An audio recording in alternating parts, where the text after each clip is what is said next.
2 more sections. Yeah.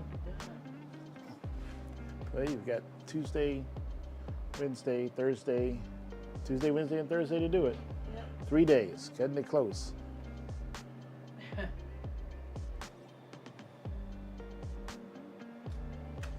It takes you how many hours to do half a ruler? I don't know, hour and a half. So you need a little more than 3 I can hours. get it done. Tuesday, Wednesday, Thursday. I work a long shift tomorrow. And then Yeah, it's like 12 to 7, isn't it?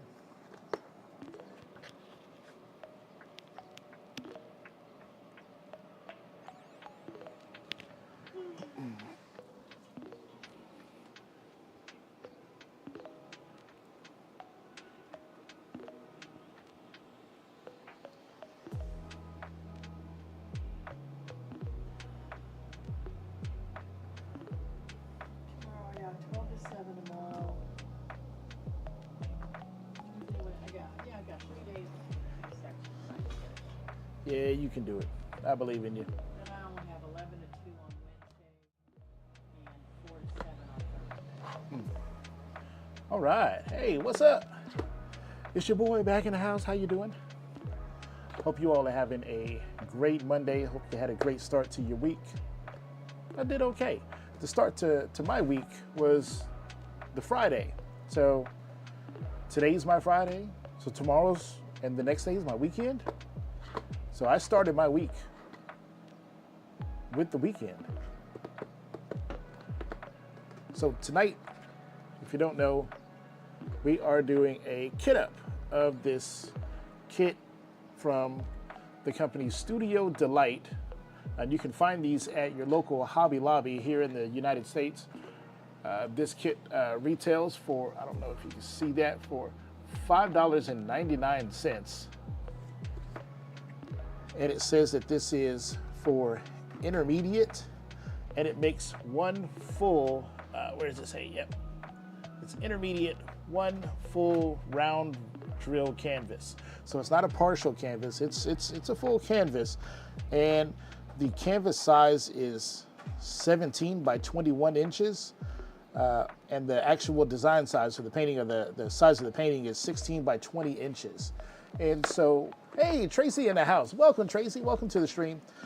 So what I'm going to do tonight is I am going to spend the first part of the night and I'm going to kit this up. It's 25 colors, so hopefully it won't take a super long time. But I'm going to show you how I kit it up. I am not a pro. I've only been diamond painting for like 4 months. I am a diamond painting collector more so than a painter. But we are going to paint, and we are going to work on this, and we are going to finish it. And it shouldn't take a super long time. But I'm going to show you how I kit it up as a beginner. Now, I have various methods to kit up. And what kitting up means is basically you're going to take this, which is known as a diamond art kit, and you're going to break it down, and you're going to place the drills, which are the little resin beads. You're going to place those into whatever storage solution that you've selected. For me tonight, it'll be tubes, but there are all sorts of different storage solutions. One of the ones that I really like to use are these things called tray bricks. And tray bricks are really cool because not only is it a storage solution for your drills, but it's also the same tray that you would use to pick your drills out of to apply to the canvas.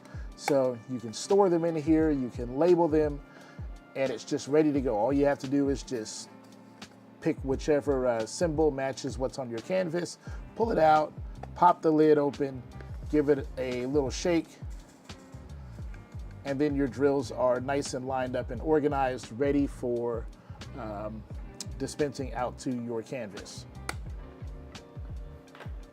which is great. Other solutions would be these tubes. Art Dot makes the most common tubes, but you can find these little 2-inch tall tubes just about anywhere. And this was what we'll be kitting up into tonight. And how these work is you'd have a tray, and trays come in all sorts of sizes, some of them of which I make. This is one of the ones that I make. And this here is another one that has a pop-off lid and it's sectioned, and maybe we'll talk about that later. But what you would do, you'd open up your tube, you'd pour your drills in here, and then just like the tray bricks, you give it a little shake, and then everything is lined up nice and organized, ready for applying to your canvas. And in this situation, what you do is you pull your plug out, and the little spout on the end of the tray, you put that in your little tube bottle, and you kind of tip your tray to the side there, and you put everything back into your tube. Very simple. And we get those out of there. There we go.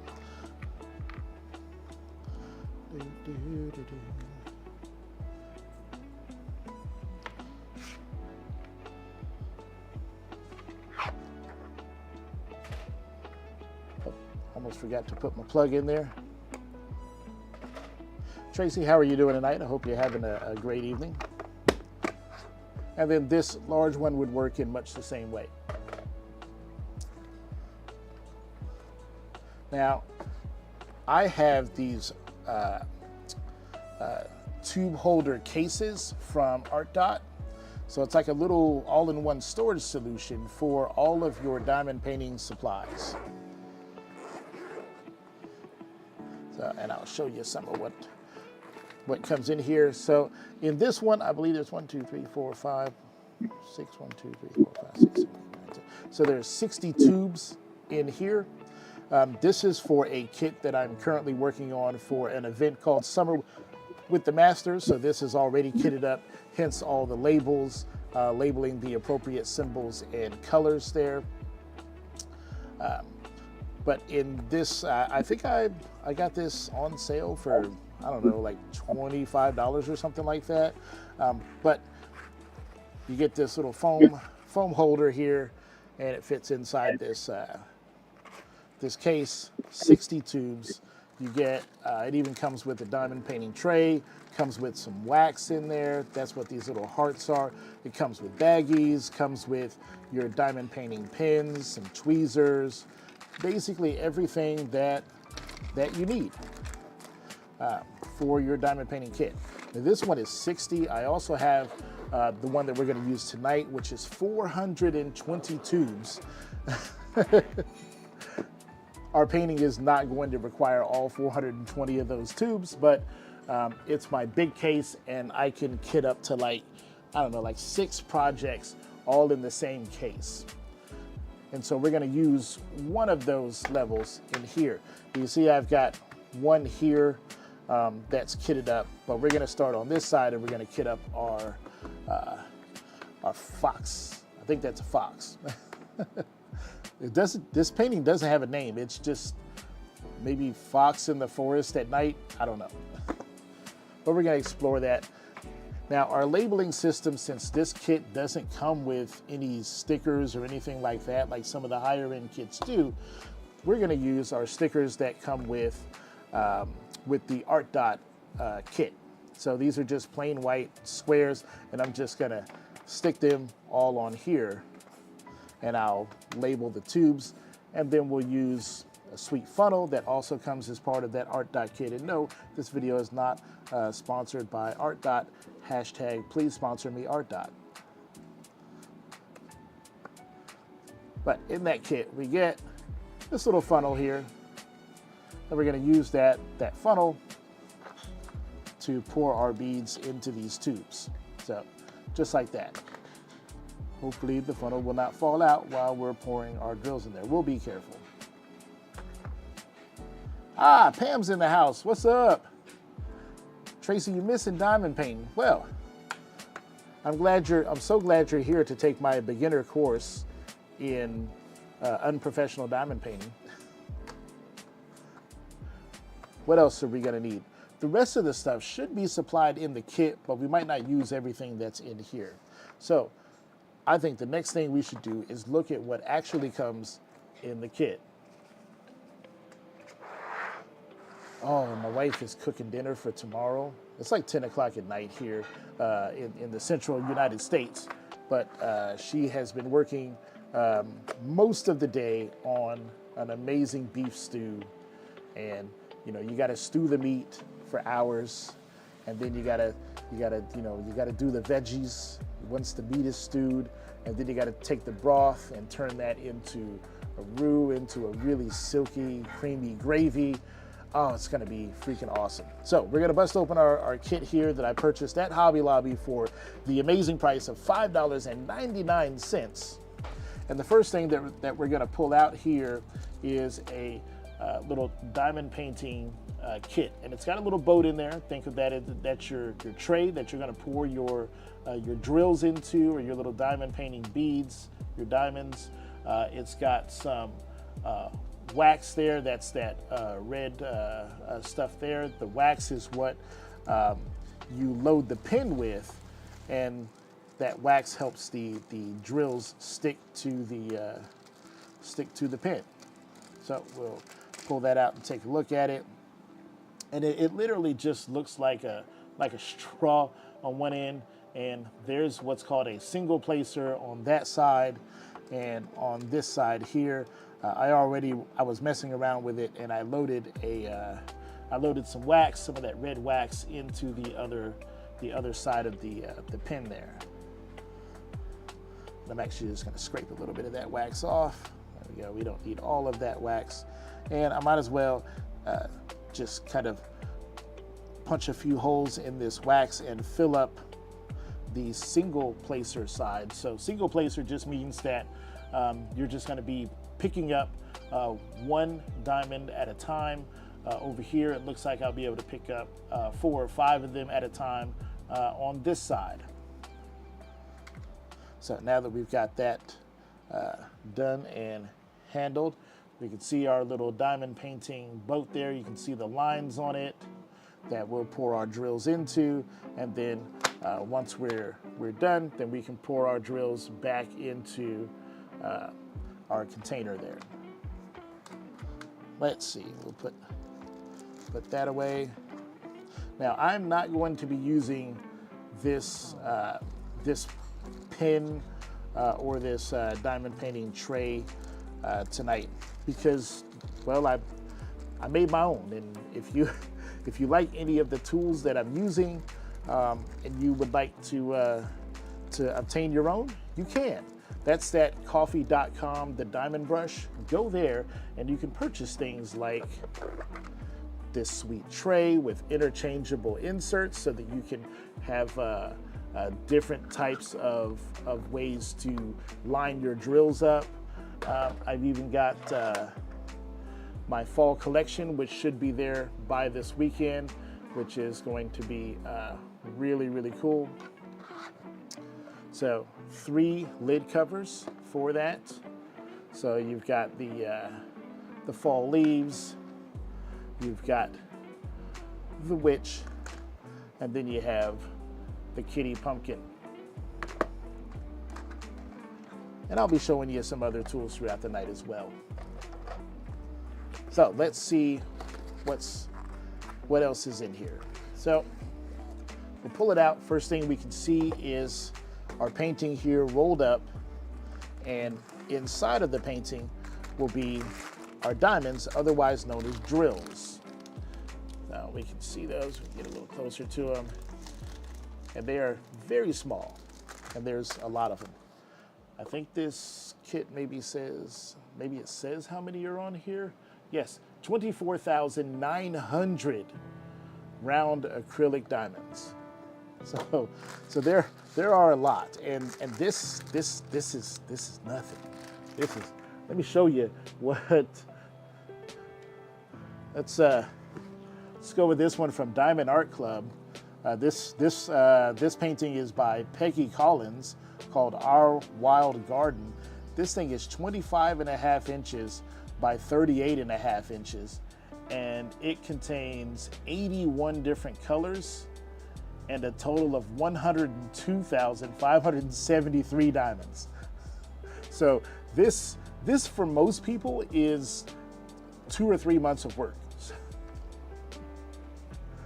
But we're not going to worry about that tonight. We're not doing that tonight. We're doing this tonight. So let's have a look at our painting. We'll turn it over, and we've got a really cool looking fox here in the forest. It looks good. And we can see down here, Hobby Lobby, and the model number is 700 702 is the, I guess that's the model of the painting. Here at the bottom, we have, I guess what they're referring to as a color list.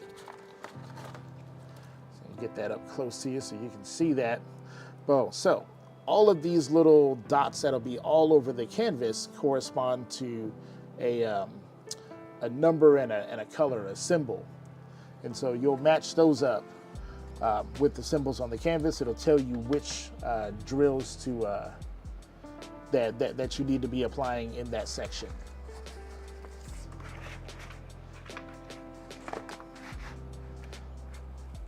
I think this is going to be a great image. Now on the canvas, there's glue. The whole painting is covered in kind of a sticky glue or like a double-sided adhesive tape. It depends on where you buy from. Most of your higher-end companies are going to use what's called poured glue. And some of the less expensive ways to do this, they'll use basically double-sided tape. But they will all come with a plastic sheet over the top of them. Think of it like saran wrap.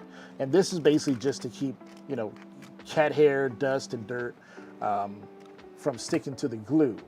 And what most people will do is they will just cut away a small section of this protective film, and they'll diamond paint in just that area. That way you can rest your hand or your arm on the canvas while you're painting without having to worry about it sticking to your arm, or you accidentally spilling drills and they get stuck to a canvas. Hey, aloha, all the way from Hawaii.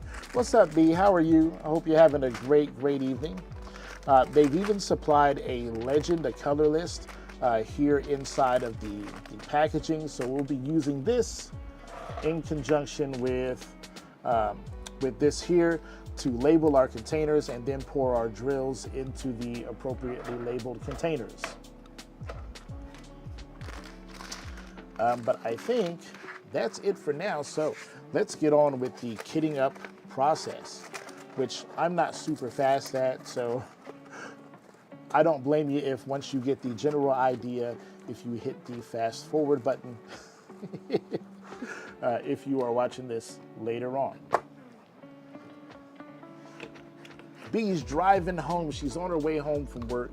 Being in Hawaii, she's 5 hours behind my time. So if it's like just after 10 now, it's just after 5 there. So she must have got off work at 5, and now she's on her way home.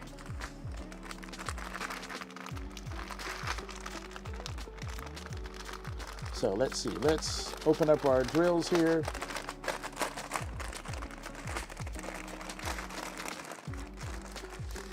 We'll pull those out. Put that over there. And let's see. Oh. I am pushing buttons on my standing desk. Not a great idea.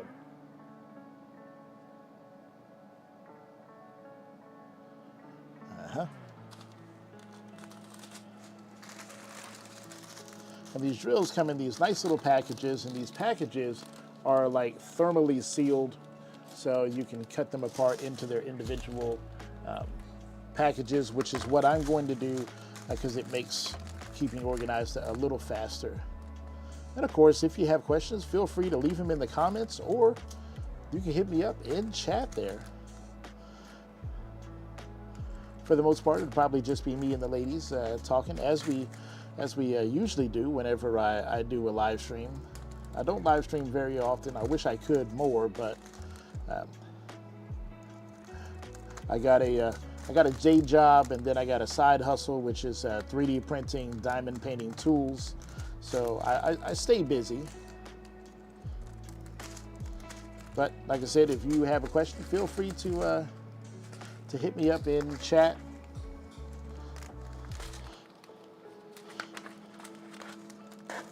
These look like all the same letters, so let's keep these all together.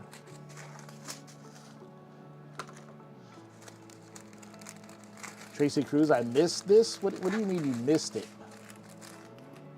Are you saying you just missed the act of kidding up, or you feel like you missed something on the stream?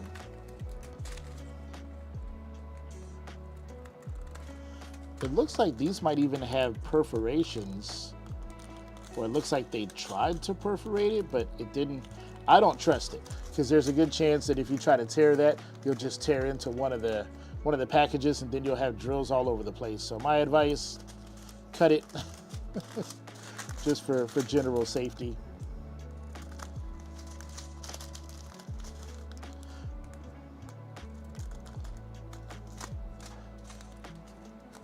Oh, the diamond, that's right, Tracy. You missed it. I think I did that on Thursday, because I didn't do a Friday. I didn't do a Friday night recap because I was freaking exhausted. I forgot what day it was, and I just went to sleep. And then this weekend was a tough weekend. Super busy because it's back to school time. I'm a professional optician, so selling, educating the public about glasses, fixing glasses, repairing glasses, all of that stuff is my job, and this is one of the high times of my year. So just super busy, and when we're down a man on a big weekend, you know, a week or two before school starts, oof, it can be tough. But I got 2 days off tomorrow and nothing else to do tonight, so I'm going to chill out. So, well, Tracy, basically what you just watched, me going through the box like that, I literally just did the unboxing all over again. So you didn't miss anything.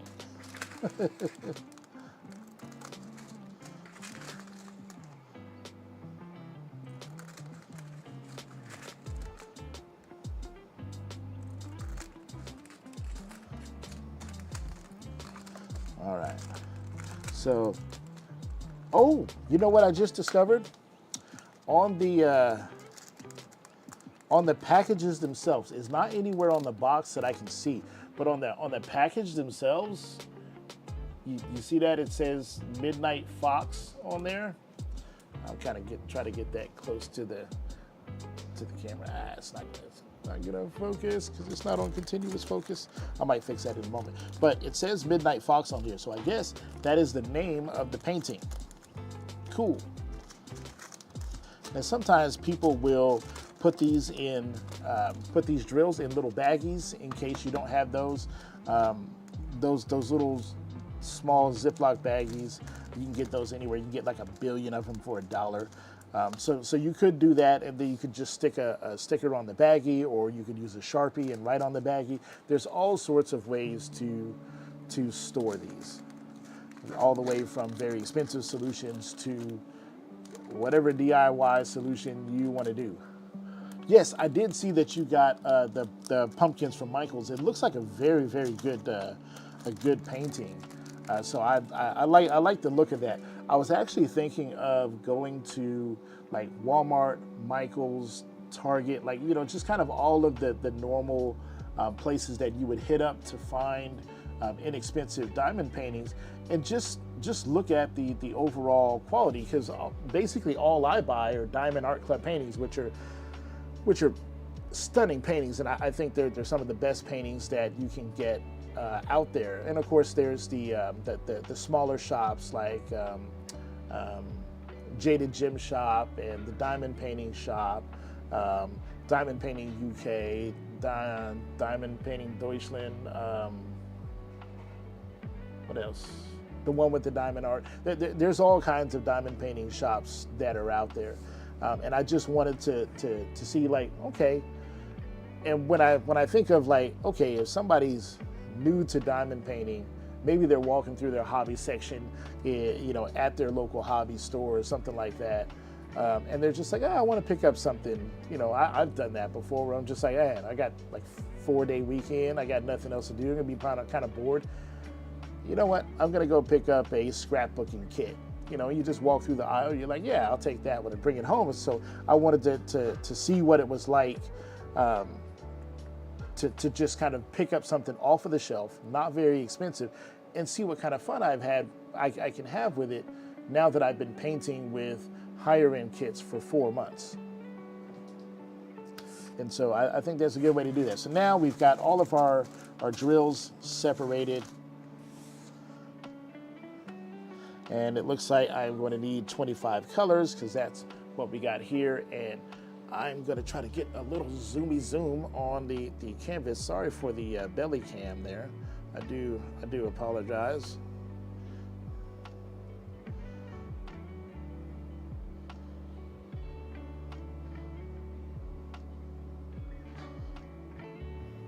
Okay. See if we can make that work. Oh. Yeah, I think that ought to be okay, but you can see we've got 25 colors there.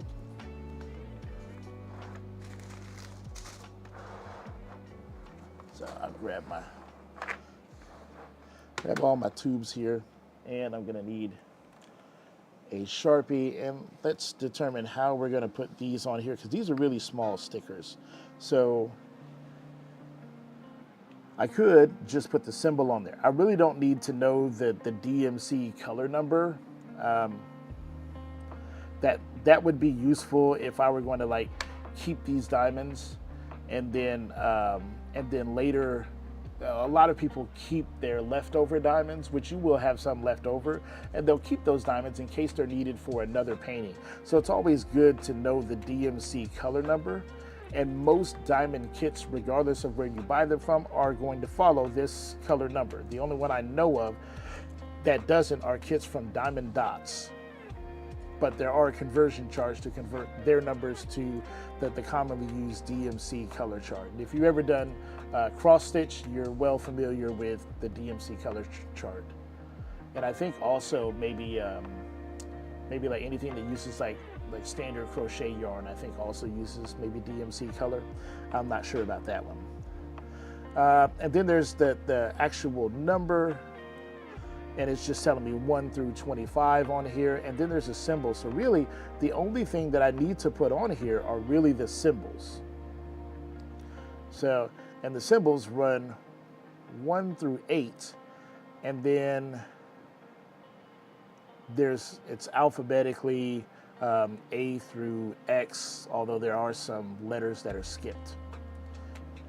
So pretty simple. So we just need to do 25 of these. 1, 2, 3, 4, 5, 6, 7, 8, 9, 10. So 2, 1, 2, 3, 4, 5, 6. Yeah. So 25 colors. So I'm just going to apply a bunch of stickers to these. I'll just slap that on there like that. Put that like that.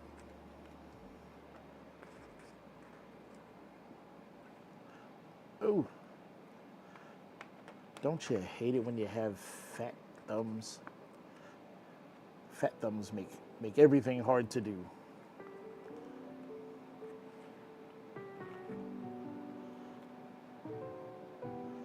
Now, the event that I was talking about earlier that I'm doing is called Summer with the Masters. And Summer with the Masters, if you go on YouTube, you can find a YouTube channel called Diamonds and Washi. I believe her name is Katie, and she is the organizer of that event. It's kind of like, think of it kind of like a quarterly event or a seasonal event, but during the summertime. It's not a contest or anything, but it's kind of like a community gathering of diamond painters, and they kind of give thanks to the old masters. And old masters are your old painters like Picasso, Rembrandt, Michelangelo, Van Gogh, And so we diamond paint for this year any paintings that are before 1930 would be considered an old master's painting. So we go out and we find a diamond painting. Like my wife is doing Van Gogh's Irises. I am doing Alphonse Mucha's Summer, which is a beautiful woman. You can see her down there in the corner. That is the painting that I'm working on for Summer with the Masters. Yes, there are some prizes, but not necessarily for the painting part. But there are some giveaways, I think,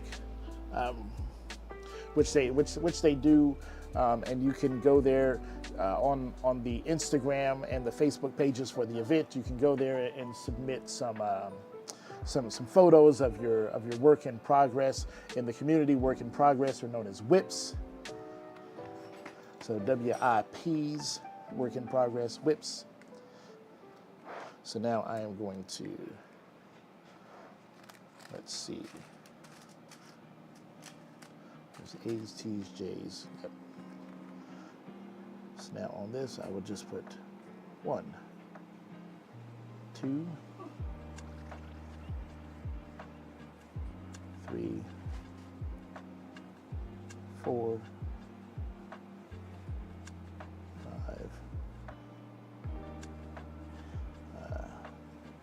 6, 7,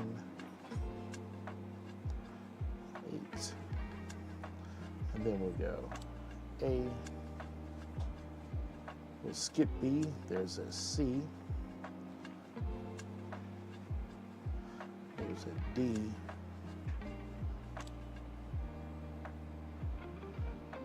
F,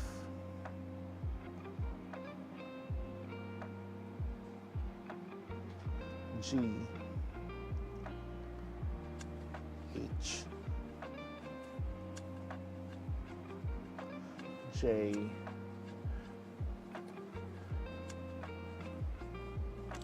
I didn't know about watching her videos with special questions to answer. That's cool. So there is an interactive element to it. So yeah, definitely go and check out her video. Now, Summer with the Masters lasts from June 1st, at least of 2025, June 1st to July 31st. So 60 days. Where did I leave off? J.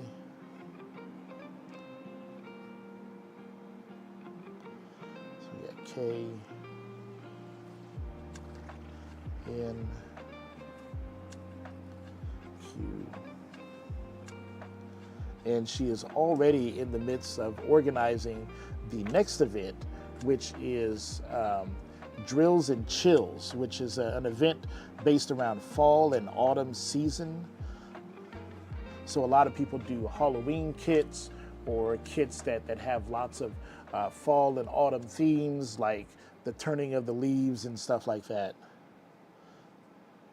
And you can you can kind of get into some Christmas stuff, but most people keep it around autumn and fall and Halloween, stuff like that. And I think even after that, there's an event called Jingle Drills, I think.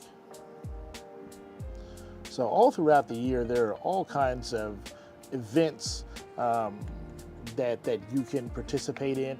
And those are just the ones, the big ones that I know of. I mean, there's Elisa Maria Designs has an event that's going to be going on in October called the Raven.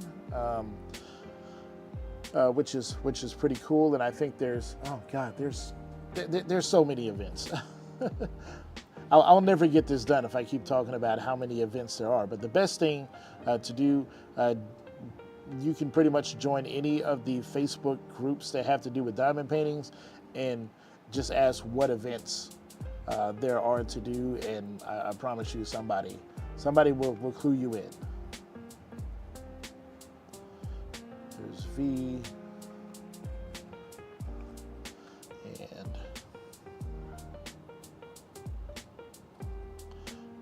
W and X. There we go. Okay, so we got all those labeled. Yay. Emeralds and Fairy Light. Oh yeah, jingle drills from Emeralds and Fairy Light. So the next thing we're gonna need our funnel, and I just push that out. Sandy, I sold the last tube funnel, didn't I? Yeah. I need to print some more of those tube funnels, because the funnels that I print way better than this. But hey, this is what a lot of beginners are going to have. Either that or a funnel from the kitchen will work just fine as well. So our first drills up are D Night Fox. Now some of these, like all these tees, there's 4 packages of these. So 4 packages is not going to fit in this container. They're just not. But maybe one will, so I will fit it in there, or I will use some of these empty containers and I'll label those as T as well, and fit all those. So it is good to have extra tubes. But for this we need D. And what I like to do is I like to put my tube in a tray. That way, in case I have any spillage, it spills into the tray, and then I can empty the tray into the funnel. So we'll just take that and cut that off. And we'll just pour them all in here.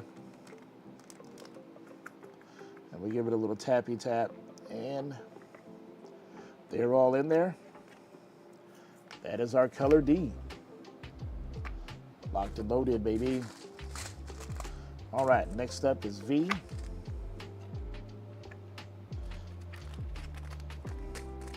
Yeah, maybe Tracy or one of the ladies in my Discord would be kind enough to go in there and post some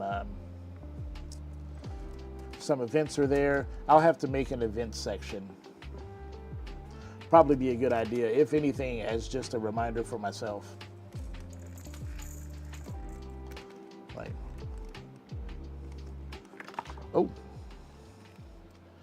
you see there, didn't I talk about that earlier? And see, I knocked over my drills, and it's a good thing that I had it inside of here. They could have rolled off and been in everywhere.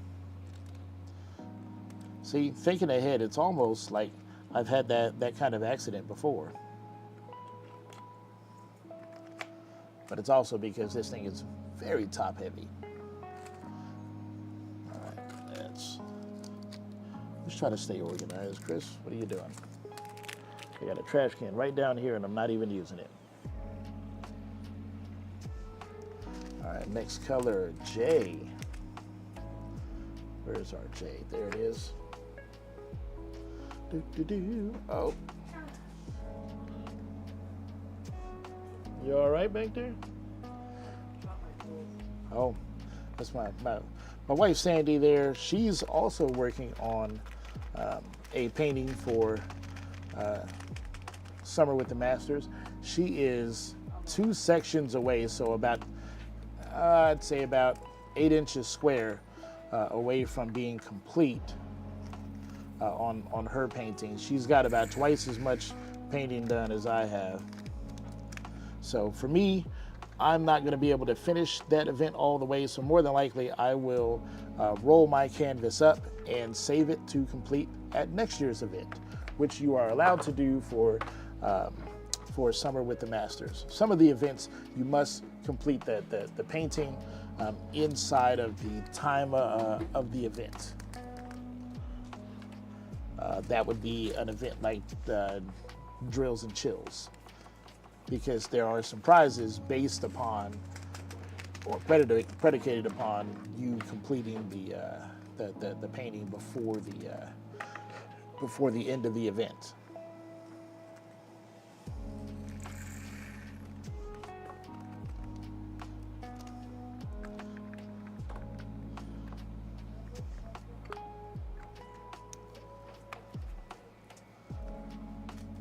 All right, what have we got next? We got U, that's this one. Now, for those of y'all who are new here, I won't say strangely, but I have noticed an uptick in my subscribers. When I checked this morning, I was all the way up to 87, and I'm like, holy crap, am I gonna hit 100 subscribers by like the end of summer? Like that would be that would be pretty cool. Like I've got several different YouTube channels, and most of them are like, I think my biggest one has like 30 subscribers. Most of what I do is live stream, so I don't expect my YouTube channels to have a lot of subscribers or followers or whatever on them. But it is cool to see. I'm like, holy crap, 87 people want to know what I'm doing at any one time. Like that's pretty cool. So maybe I'll get to 100 by the end of summer. But I know a lot of those people follow me or subscribe to me because they want to know what new things are coming to my store where they can buy diamond painting tools from. And so I really appreciate that. So a lot of them might not know, like, you know, how did I end up here diamond painting and 3D printing diamond painting tools? And it's very simple. I have a larger woodworking workshop that I make things in as a hobby, but lots of power tools and all are not great to do to use late at night. So I wanted a hobby that was quieter, but I could still kind of make stuff, express myself, get a little creative in the late night hours, because I'm a night owl, as you can tell, because I'm streaming at 10 o'clock at night. What do we got here? This is G. And so I came across diamond painting, and I was like, oh, that looks interesting, and it really makes some cool pictures. It's hot on TikTok and Facebook. There's all kinds of videos and advertisements for it. And my wife had I bought some diamond painting stuff that she had kind of forgotten about. It was like in the closet getting dusty. And she's like, hey, if you're interested in diamond painting, I have these kits that I've had for a while. You should give one a try. And I did, and I found that I really liked it. It was, it was really quite relaxing and a great way to kind of meditate and have some inner thought kind of me time.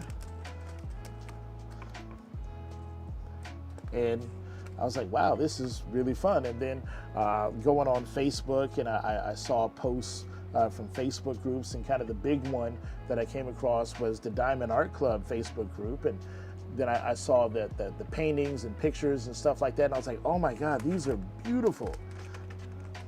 And so I wanted to own one, and then I realized how freaking big they are and how long it'll take to do one. But I still bought it anyway, and then I bought another and another, because they're beautiful works of art. And I started working on it, and I was like, oh man, this is great. But then I was like, after I had kitted it up, and it was to the point where it was like, oh, I'm actually about to paint this big, expensive painting. I didn't want to mess it up. So since I was already a maker and had a 3D printer, I was like, hey, I see these people have like special tools and all that they use to keep things lined up and straight. And I'm like, I could probably make that. It's like, because I'm already a maker, my mindset is already like, why buy something if you can make it yourself, which I'll never stop anybody else from doing either, right? Money ain't easy to come by. Even if it's a small amount of money, if you can save it, do that. So I was like, I'll give it a shot and see if I can't figure out how to make one myself. So about 9 hours later of designing in Tinkercad, I finally got like the spacing just right, and I was like, it's, everything lines up on the grid, and I was like, now I have this tool that I can use to help me place down all of these drills in a neat and orderly fashion and have everything lined up and perfectly square and tight together. It should help me make a beautiful picture. And I started painting with it, and it's like, oh my God, absolutely it does. This is this is awesome. And so I showed it off in one of the Facebook groups, and people were like, "Oh my God, that's so cool! Can you make me one?" And I was like, "That's not really my plan. I just kind of made it for me, and I really wasn't showing off the tool. I was showing off the painting, but people saw the tool and they were like, "Oh my, yeah, I want one of those. Make me one of those. Make me one of those." And then it just blew up from there. And now I have a side hustle where I make various diamond painting tools, from these things called rulers to various funnels, diamond painting trays, all kinds of things.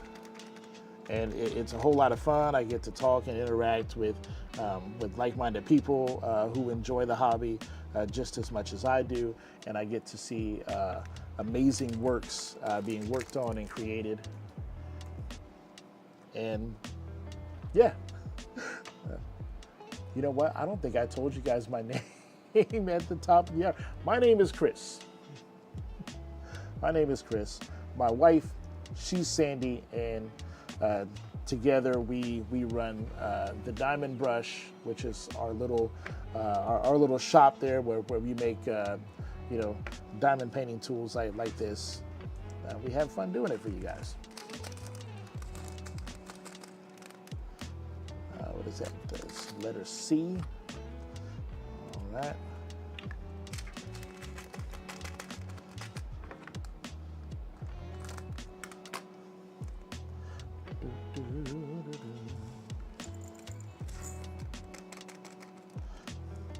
And for those professional diamond painters in chat that have been doing this for way longer than I have, how am I doing in my instructional video? In my instructional diamond painting live stream? Would you feel comfortable following along with me if this is what you had to learn by? I hope so. And if not, let me know in chat. Comment down below. Say, "Hey bro, you suck," or "Hey, I found out something I didn't know before and that's super useful."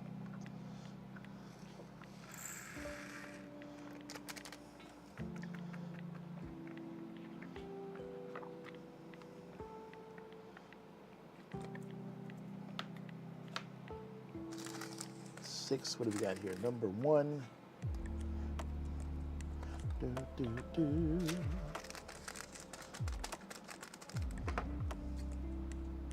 And one of the things that I like about my live stream is I consider every live stream a kind of a paint together. So if you're new here, there will be some sections where I don't talk a whole lot, and that's mainly because diamond painting is meant to be kind of a contemplative, almost meditative kind of activity.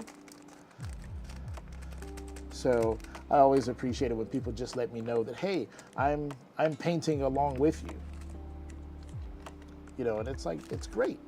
If you're trying to relax and maybe relieve some anxiety and just do kind of quiet work, sometimes it feels good to do that with somebody else, but do it in the quiet with other people. Does that make sense? And of course, people who've been here before, like Tracy and Pam and all, they know exactly what it is that I'm talking about.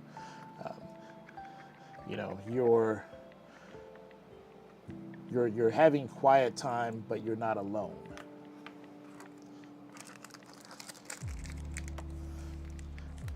You ever like been in the same room with somebody and like y'all are both reading a book, and that's all you're doing. You're just reading a book in the quiet. You're in your own little world, but it feels extra special or extra good because you're doing an activity that everyone else is doing, but it's in the quiet, but with somebody else. There's just something extraordinarily special about that. And so if that's an experience you enjoy, then you're in the right place. So this is color number 4. Tracy's like, "I wish I could paint with you." Tracy, I don't know why. Like, just go to Diamond Art Club, pick up one of those little mini dazzles, or heck, even like a local kind of a Hobby Lobby type store. They've got all sorts of little small, tiny little diamond painting, art things that are no bigger than a Christmas ornament. Grab one of those. You could literally do that in your lap on a TV tray.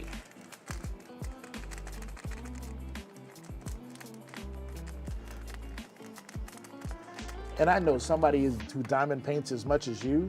Like, have you ever seen, who is it? I think it's Lizette, who, her leftover drills, she makes like these little like coasters out of just like random drills. She just takes the colors and she just kind of lays them out in a kind of a geometric pattern.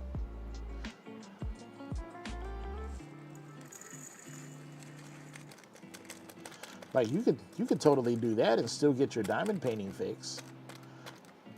Or what about a paint by numbers, or a coloring book?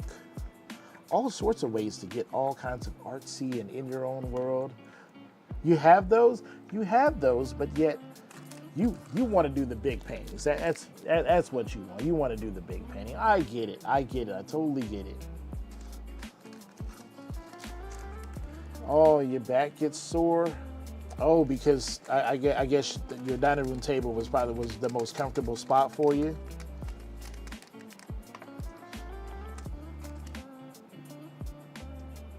Where's 8? Yeah, 8.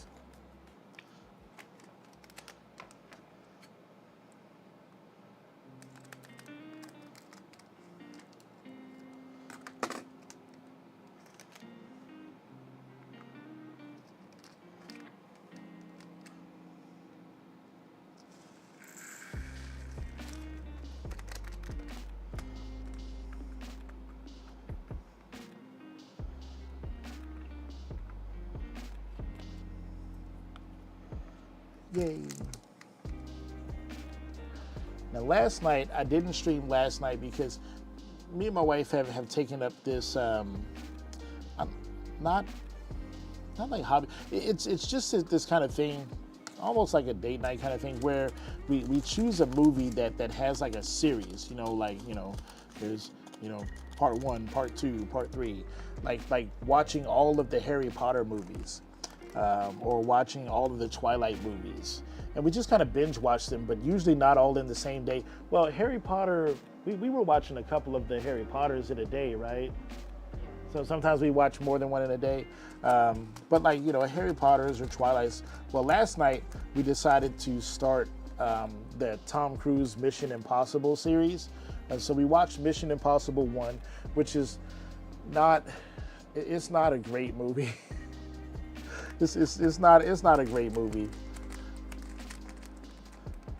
but it did the job as a good introduction to the series. I hadn't seen that movie probably since, maybe I watched it once since it came out, and even then I think that was maybe early 2000s when I saw it the second time. I know I saw it when it came out, but like, it came out in 1996. What is that, S?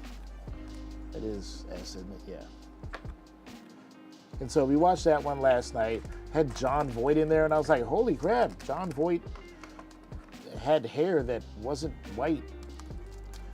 And he was alive. I think Jon Voight is gone now. But we watched that, and then, part 2 is up next, so maybe we'll watch that tomorrow night, maybe. And it's just, it's fun, and we're sitting around trying to think of like what other movies have, great long series. Oh, we watched, after we got done with Harry Potter, we watched Lord of the Rings, the extended edition in 4K. So we watched those. Really good movies. Whether you're a fantasy geek or not, like, go watch those movies.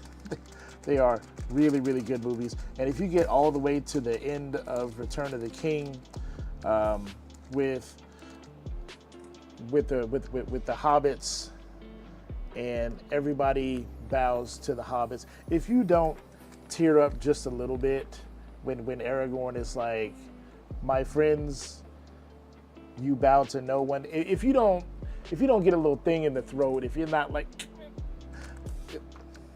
something, you might want to check and see if your heart is there. Because the journey that they go on is just, it's amazing. So if you have roughly 13 and a half hours and nothing to do, watch all 3 of those movies in one sitting.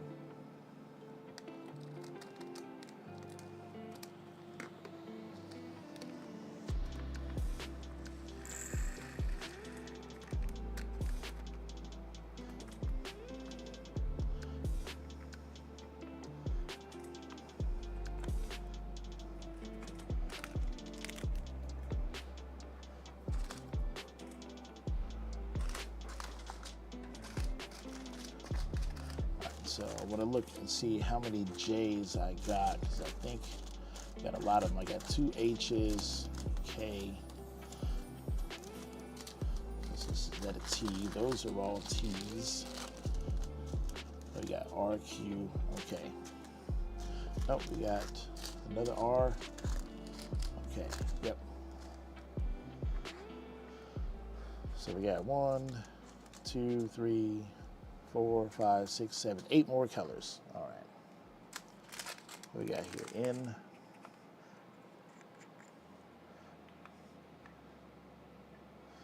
You got movie night too? Yeah. B. What's the last movie night that y'all had? Is it movie night like at the house, or do y'all like go out to the movies? Because the last movie that me and Sandy went to was to see Brad Pitt in F1, which is phenomenal movie. Movies nowadays, a lot of them are just they're just not good. Like going to the theater is like it's expensive, and most of the time the movie's not great. Like Hollywood has ran out of ideas. But when I heard that the director of F1, it's the same director as Top Gun Maverick, Brad Pitt is in it, Javier Bardem is in it, I'm just like, okay, awesome director, great leading cast, and I'm like, and plus the director said he wanted to do basically Top Gun Maverick, but with race cars. And I was just like, if you could do Top Gun Maverick with race cars, like, I'm there. That's all you had to say. Like, you said Top Gun and race cars in the same sentence. Like, I'm there, bro. I'm there. And I was so glad that I was there, because I was in that movie. Like, the volume in the theater, I was like, can't this get any louder? Like, come on, let's go.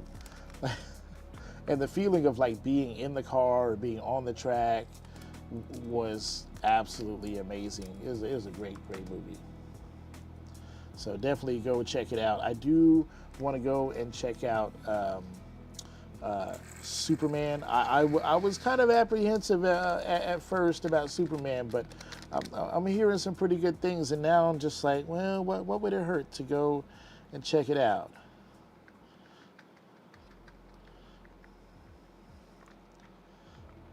And I think there's another couple of movies that are coming out as well that might. Oh no, I've already got J, so we're not going to open J's yet. So we'll leave those be. I need some H's, so we'll open up one of these.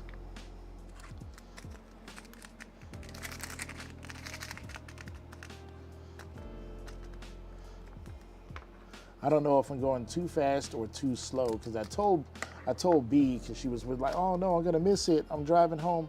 And I was like, well, I won't be actually putting drills onto the canvas until like midnight Central Standard Time, which is like 7 o'clock in the evening her time. And she's like, oh, perfect.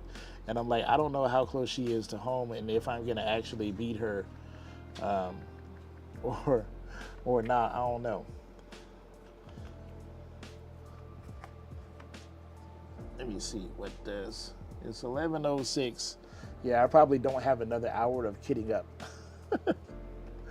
Let's see. So I did the H's. We already got the J's. Let's bust out a T. I know I haven't done that. At home, at home or the movies, but too expensive. Yeah, a lot of people are doing movie night, at home. I mean, like, so where I live, like at the AMC movie theater, like you got the Stubbs program, and you can go see a matinee and all, which is cool. It's not too bad. Sandy, how much were the tickets for the matinee? Was it like $12 or something? Something like that, Yeah, it was like $12 per ticket, and of course my wife she get that old person discount, so we save a little bit of money there, but that's not where they get you. Like, okay, one, they now tell you that there's going to be 30 minutes worth of advertisements and trailers before the start of the movie. 30 minutes. That's a lot. So if you go see a 2-hour movie, that's instantly 2.5 hours. With the first 1/5 of the movie is just some old BS that you probably don't care about. Like, that's crazy. But then, like, okay, you pay your $12, you get into the movie, but then you're sitting there thirsty as heck. So you go out there to, like, all right, I'm gonna get a large drink so me and my wife can share it. And then the large drink is like $70.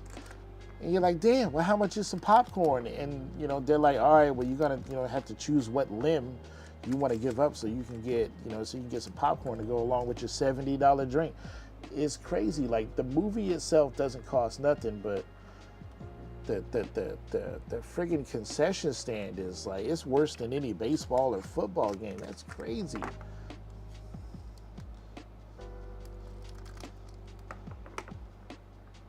And they're like, oh, well, yeah, people shouldn't bring drinks and popcorn into the movie theater. They shouldn't bring snacks and like hide it in their clothes. And I'm like, they absolutely should. What's wrong with you? How you gonna have somebody up in there? Can you imagine going to the theater with some young ones to go watch like the newest Disney movie? And you expect to not get a drink or some popcorn or some candy for them kids, and they're gonna sit there and watch a movie for 2 hours? That ain't happening. So your $12 ticket now turned into $30 per person. Man, get out of here with that.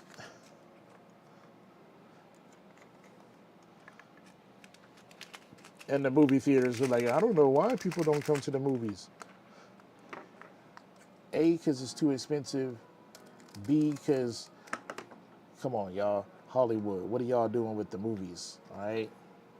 Get back to making cool movies. All right, stop it with the weird messaging and all that. Just make cool movies, okay? We don't need to be taught a lesson by every movie that comes out. Just like, movie is supposed to be a vacation. I'm not trying to go to school on some political subject while I'm at the movies. So I just want to see something blow up really loud on a giant screen.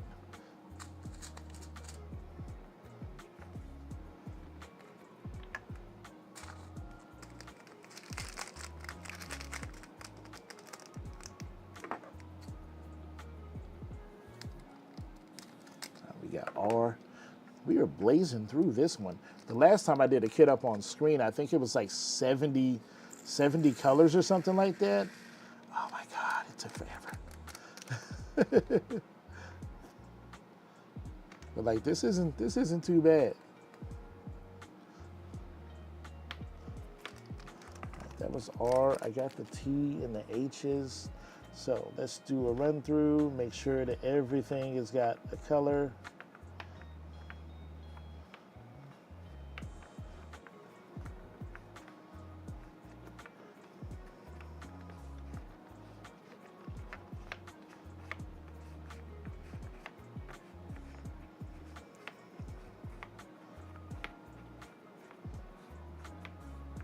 Yep, everything has a color. Sweet. All right, so we can put this back.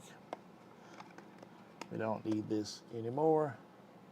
So put that away. So we are done with our funnel. We put our scissors away. And then you go, okay, well, what are we gonna do with these?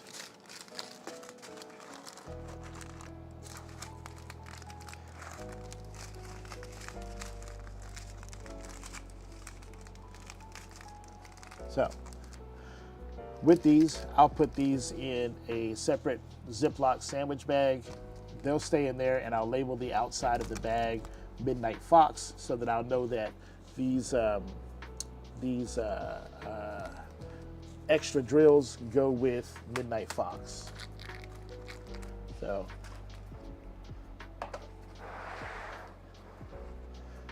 now we can see that we're all kitted up for Midnight Fox. So we've got our painting all set. Let's see, that's supposed to be 6, 7, 8, A, C, D, F, G, H, J, K, N, Q, R, S, T, U, V, W, and X. Yeah, there we go. So we'll just put those over there. We've got our color list.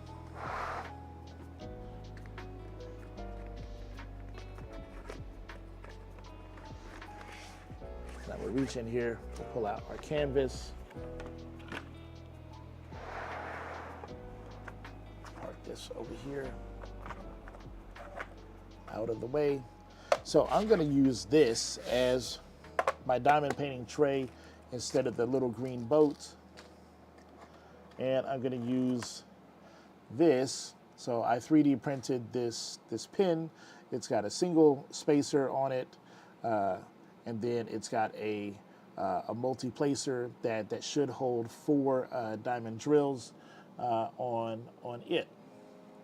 So just basically, it's just like the tool that comes with it, except for this one's longer, and it's definitely stronger, beefier. It's got some curved places on it that help me hold on to it, which is really good. Then I've got a nice tray. This one has a lid on it. It's got a spout there with a plug.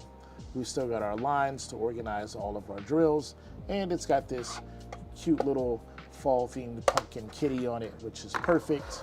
So we use that instead of the wax that comes with it as our adhesive to stick the drills onto. Art Dot sells this big giant sheet of sticky putty, and we can see that that's really sticky, and so that's what I load into my diamond painting pins. You can kind of see that blue putty loaded in there. And the next tool that I'm going to show you is a very special tool. This is the tool that I created for myself. This is the Diamond Brush ruler. This one is specifically for round canvases. It's specifically made for the Diamond Art Club round canvases, but I've found that the older Diamond Art Club canvases, their grid size, their measurements of where all these symbols are on the canvas is the same as a lot of these kind of more generic diamond painting kits. So I think this one should line up pretty well on here. So we'll give it a test run and we'll see. So the first thing that I'm going to do is I'm going to try to reverse roll this just so that it will maybe lay just a little straighter, a little flatter, which would really be helpful if I could get it to be a little flatter. So we'll just give it a little roll like that. And sometimes you actually have to partially remove the sticky film, or the protective film, to get it to lay flatter, and that might be the case here. That's not too bad. Yeah.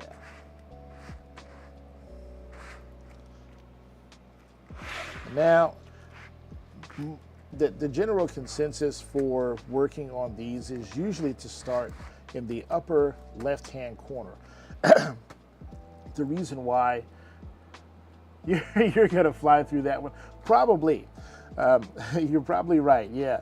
The reason why is that when you're working on a section, your hand is not laying on top of the sticky canvas or the drills that you just put down. So you kind of work from left to right, and then you drop down and work from left to right this way. You wouldn't want to work from the bottom up, because then as you pull it off the table and let it kind of fall in your lap, there's a risk of your stomach or your legs or knees or whatever rubbing up against the canvas, or when you lean over it, your stomach might hit the canvas and you end up scraping off the drills that you just placed on here. So that's what I'm going to do, is I'm going to take the bottom of the canvas here and I'm going to roll it up.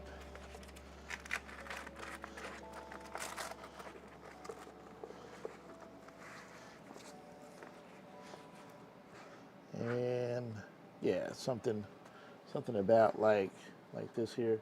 We don't have any paper clips or anything like that, do we, Sandy? So, and I'm just gonna take this chip clip, and I'll just clip that on there like that. There we go. So that's not going anywhere.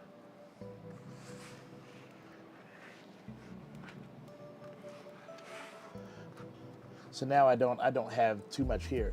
Now this big white table that I have here, it's magic. Watch this. So this is called a light pad, and the one that I use is A1 size, meaning that it is like 32 inches wide and like 24 inches tall. But it's basically just a big piece of plexiglass or acrylic that's about 1/4 inch thick, and it's LED lit from underneath, and it shines light through the canvas to make it easier to see all of these letters. And I'm gonna try to adjust my my camera, so give me just a moment and I'll give you a close-up view of what this actually looks like. So you'll be looking at the belly cam for just a moment.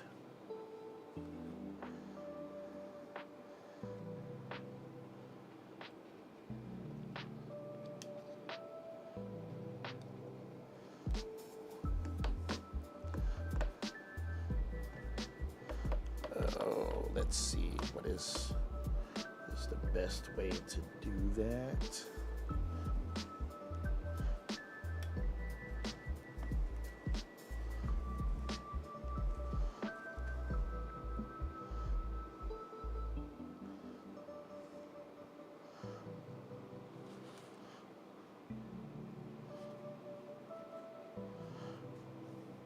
Get everything all locked down.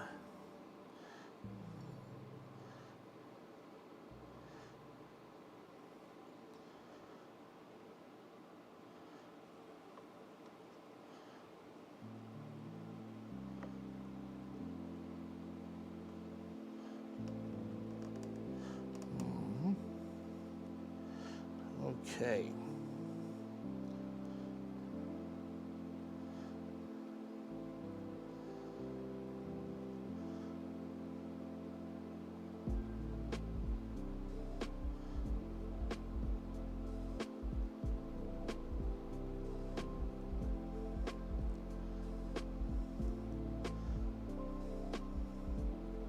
So now you can probably see that grid fairly well now.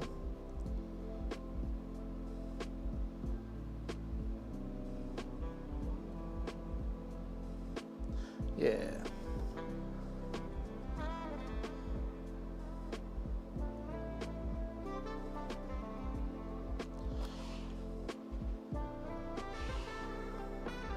There we go. That looks pretty good.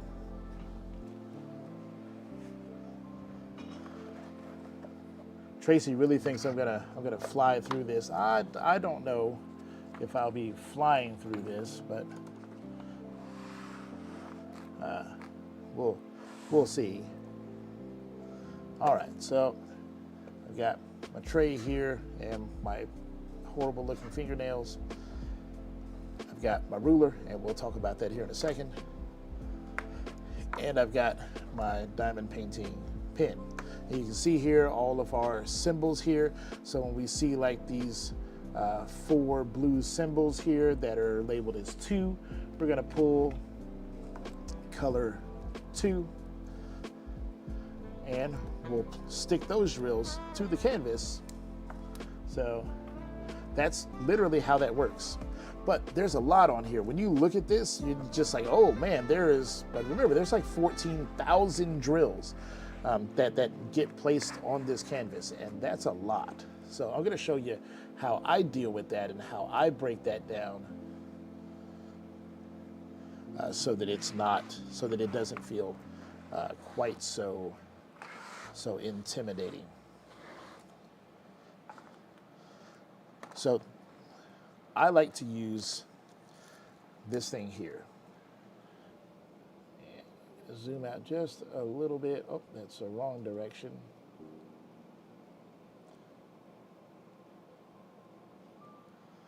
So, and what I'm hoping to achieve is I want to see, this is meant to place 2 round diamonds inside of each open section. So let's get really close and see if this ruler that I made for Diamond Art Club is actually going to work with the Hobby Lobby canvases.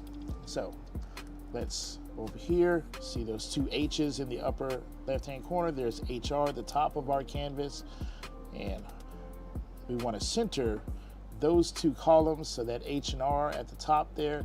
And it looks like, if I take this and I just kind of move it over, kind of space it around, there we go. Now we can see what's going on. So I've got the, what is that, RQ in the upper left and the TK in the upper right, and we see that all of the columns are all perfectly spaced 2 diamonds wide. This means that when I'm painting this, I only ever have to worry about fitting diamonds in these spaces. And if I do that, even if I do it a little bit sloppily, they should still all line up vertically straight. The only thing that I have to do is worry about whether or not they're horizontally straight, and that's the way that I've designed the ruler. That's pretty easy to do as well. If you want an example of what this ruler can do when it's done right, then I will show you my wife's canvas here. Oh, and she's probably gonna be like, no, don't, I'm not done with it yet. She'll be okay.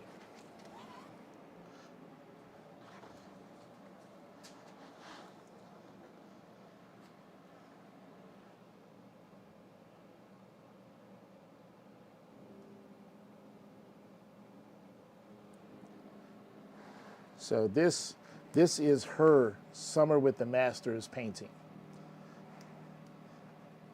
And if that doesn't look evenly spaced and perfectly gridded, I don't know what is. That is gorgeous. Sandy has done phenomenal work on this. There we go. When I turn the light off, the color really comes through that.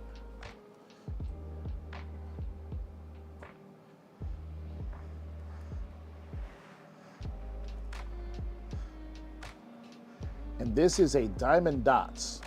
So now we know that not only does this ruler work for, what is it called? Work for the Hobby Lobby Studio Delight canvases, but it also works for Diamond Dots canvases as well.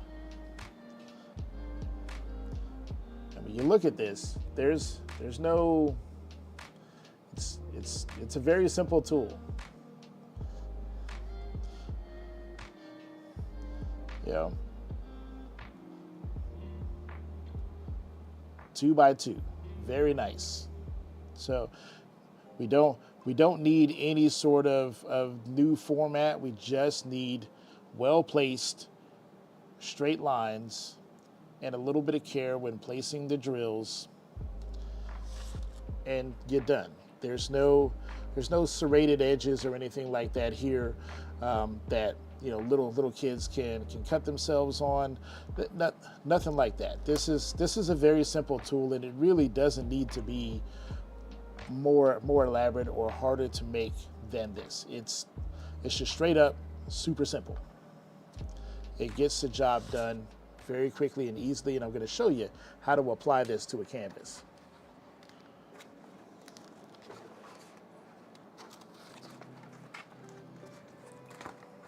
So we know that this fits. We've got our canvas here. The next thing we'll have to do is we'll have to either peel down or cut a section of canvas off.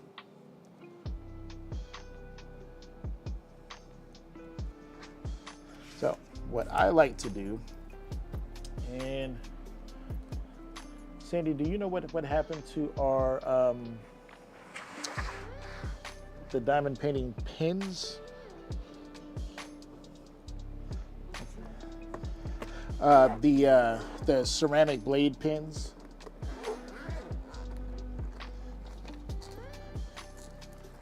Were they in here somewhere? Oh, you know what, Sandy? I totally forgot.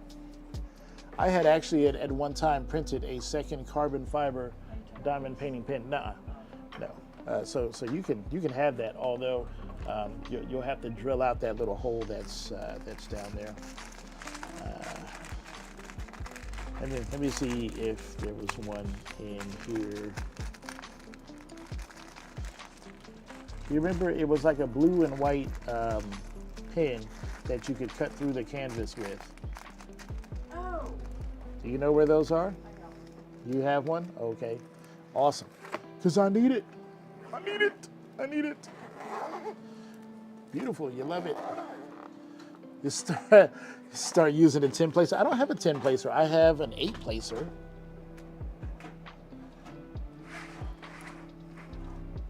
So what I'm going to do whenever she hands me this this blade is I'm just going to cut through this protective film, but not through the canvas. There we go. So I'm going to attempt to show that. So you can kind of see on there's that little burr. Yeah, there you go. You can kind of see that little burr right on the end of that. That is very sharp. And that will, almost no matter how hard I press, it will only cut as deep as this plastic film.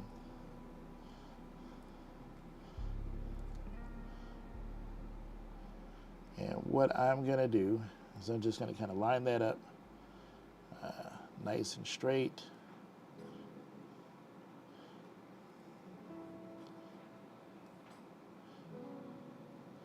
Fairly straight if I can do it, and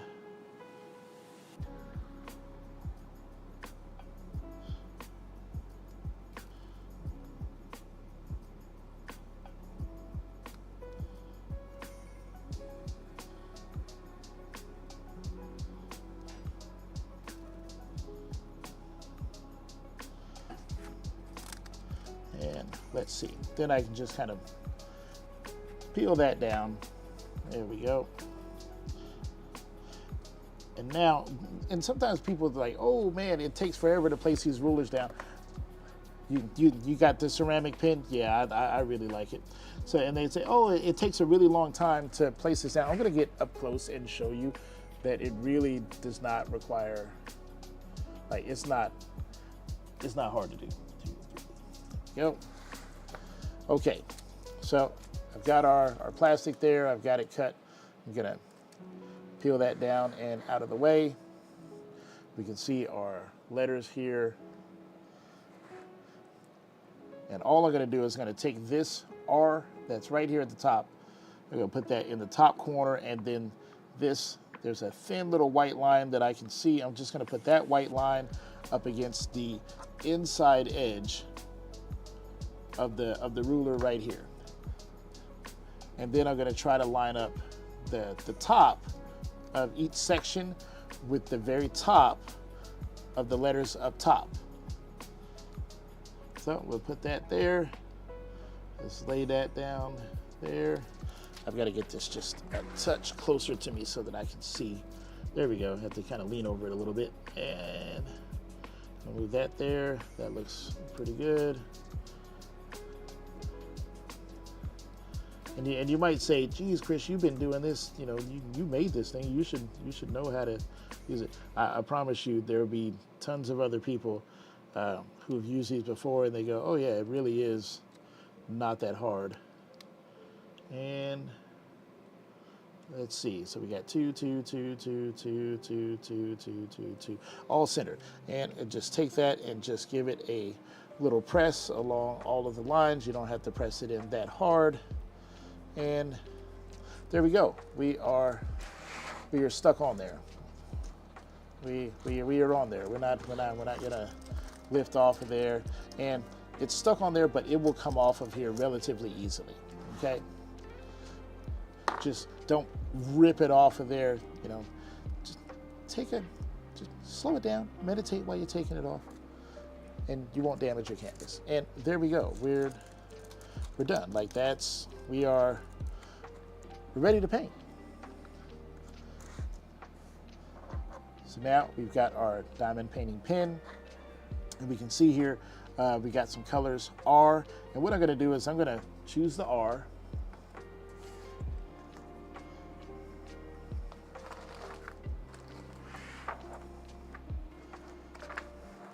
And remember, we've got letters on here. We'll choose R. There's our R.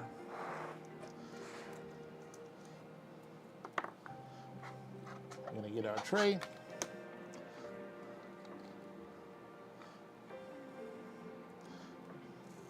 B, are you at home already? I'm about to put drills on the tray. about to put drills on the canvas. So we just give that a little shaky shake, and we'll see how well these drills line up. Actually, that's not too bad. All right, I can work with that.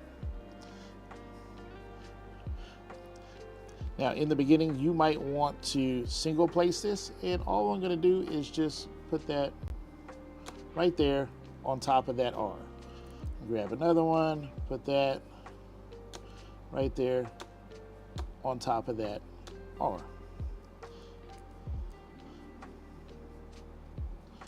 Another one on top of the R.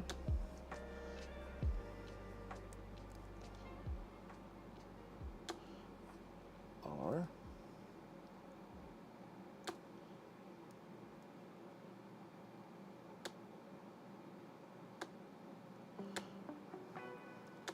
Yep. And what's cool is because of the way that this ruler is set up, as you put drills in here, it will actually compress them together so that they fit tightly. Now, I don't know that for sure, but that's the way it should work. This is a brand new company that I have not experimented with, so I'm just going to do what you should do, which is to try to place these drills inside of their individual circles, and I'm just going through each one of these sections and finding all of the R's, so the symbols with the R's on there. I'm just placing those drills there, and what I'm going to do is I'm going to mess with our exposure value.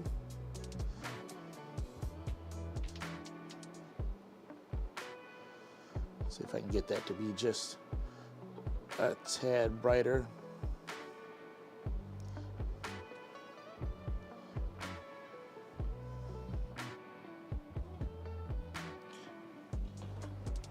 Yeah, I think that looks better. Let's see, that's all Q's, T's up. There's an R there. And there's a cat hair. I used to not have to worry about cat hairs, but now For some weird reason, some dummy bought a cat, and now cat hairs are a thing in my house. Now you might be thinking, well, what's the other side for? Well, there are a few places, like, let me see if I can point to it.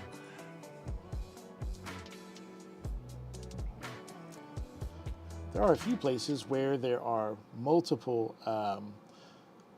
same symbols in the same area. And so what you can do about that is you can put two diamonds on your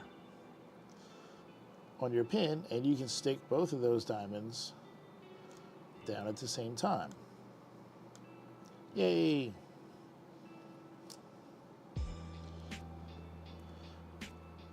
But for now, we're just going to stick to single placing.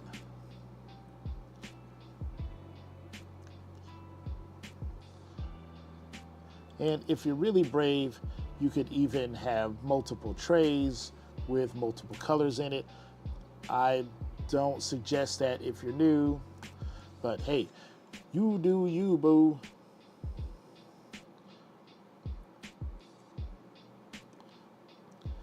And what's cool is you can work on as big a section as you want. Some people work on a standard diamond painting section. To most people is about 4 inches square. So 4 inches by 4 inches is a standard size section to most people.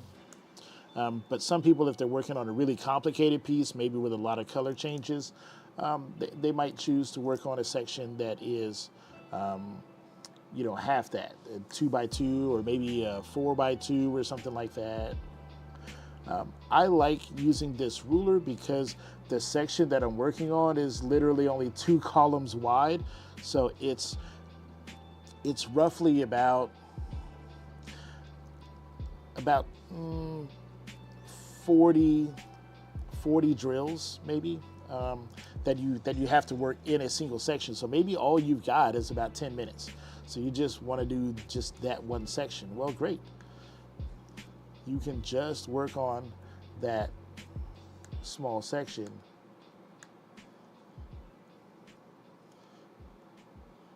Let's see.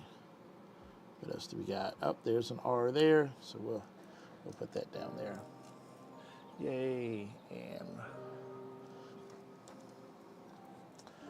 I somehow feel like that could still be sharper. So let's...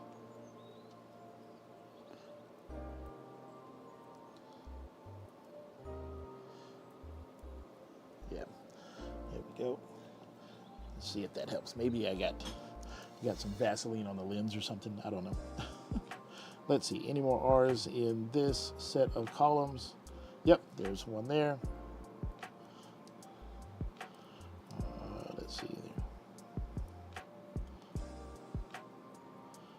I lost it.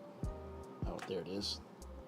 All right, and what I'm doing, when you see me kind of manipulate that, I'm pushing it up against the side walls to keep it nice and tight, and that gives proper spacing. And then we'll 2 R's up top.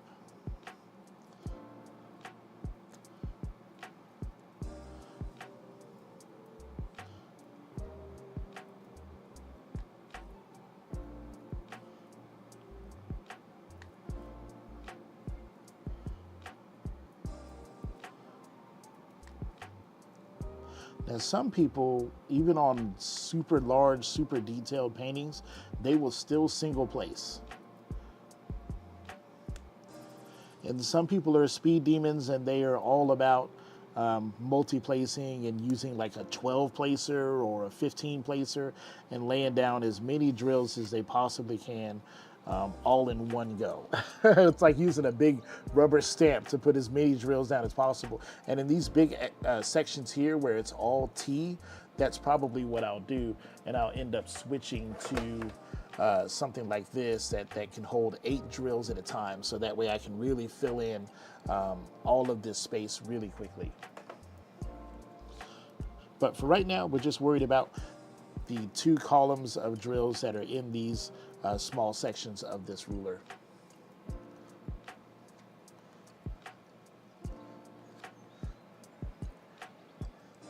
You got dog hair all over the house, and you want to add a cat to it.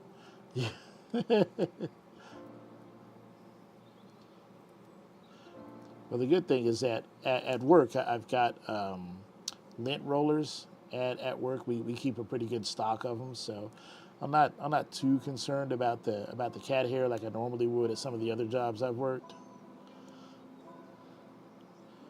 You know, I can have a few minutes to run to the back and, you know, give a good roll into my pants or my shirt, and then I'm a-okay.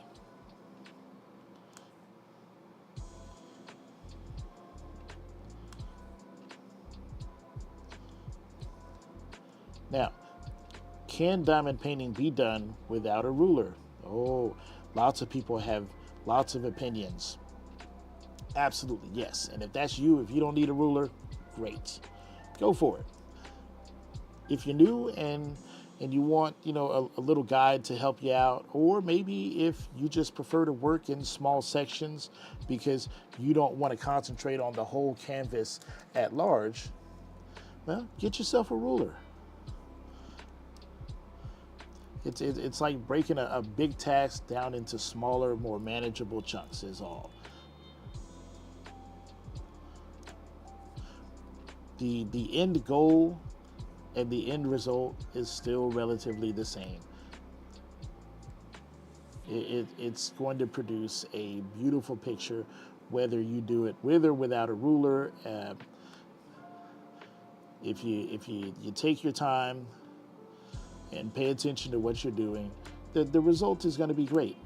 To me, a ruler just allows me to concentrate better on a smaller section and to have a little guide, a straight edge to keep things neatly organized. And it's just one more thing that can help me achieve the nicest possible result. You know, if I'm going to spend, you know, tons of hours, sometimes dozens of hours painting one of these, I want all the effort that I put into it to produce as beautiful a result as possible.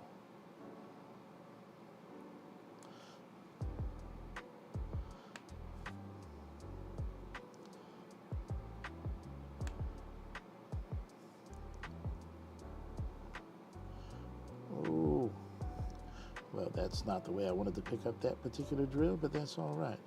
There we go, we fixed it. I'm just going around here and I'm just looking for all of the R's, and then when we do that, we'll go and we'll repeat the process with all of the J's. And I just said J's, and I was literally just about to put this this drill down on a J instead of the R where it's supposed to go.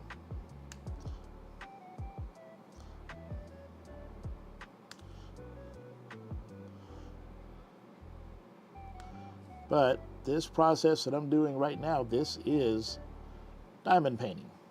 Very simple. It's not hard to do. It's not hard to learn.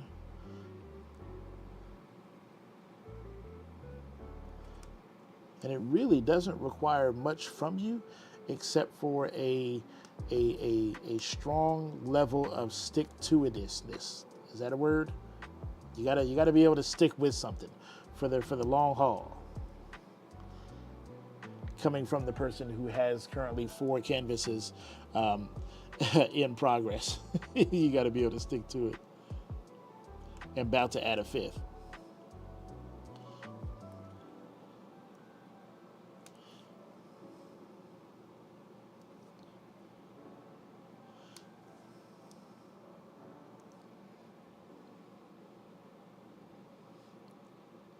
I think that is all of the R's in these sections. Okay, so we're done. We've placed down our drills. So now what I'm going to do, I'm going to wiggle this plug out of here.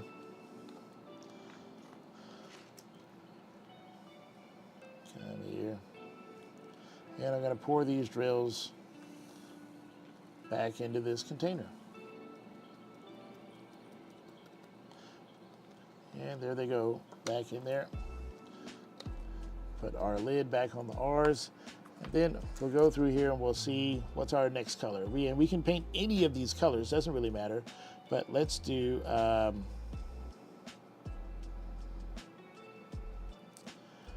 T. T is basically black. And I think black should be number 310. Yep, that is the DMC code for black, which is 310.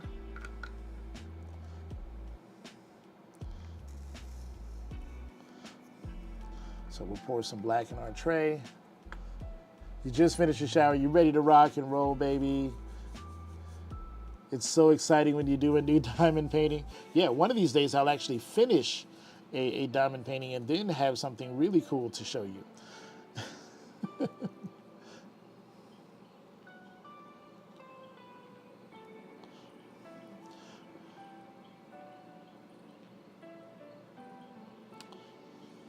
So, and now you'll see me multi-placing.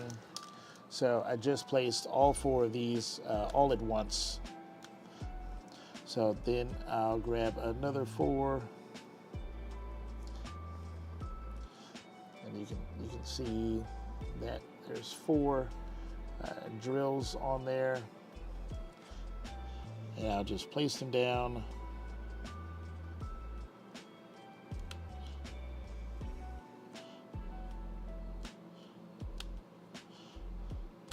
Just like that.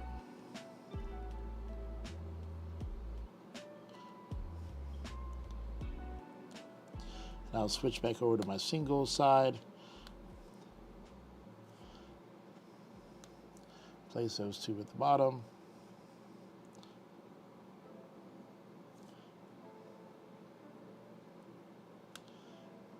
And yes, you just did see that correctly. I grabbed 3 drills with a 4-placer.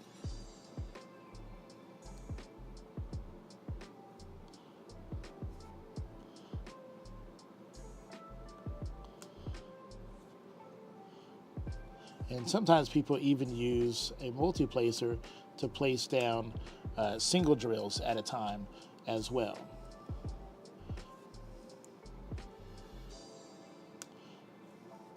So this is what I mean by you can really fairly quickly go through these large sections. When you have large sections of the same color, it is known as color blocking, because it is large blocks of color. And so if you're using a multi-placer, you can get through those large blocks of color fairly quickly. The light is really shining on this canvas, so it makes it a little bit challenging to put these drills down, but there we go. I'll get them lined up eventually. That looks... And the glue on here is fairly slippery, so adjusting the drills is not it's not too bad.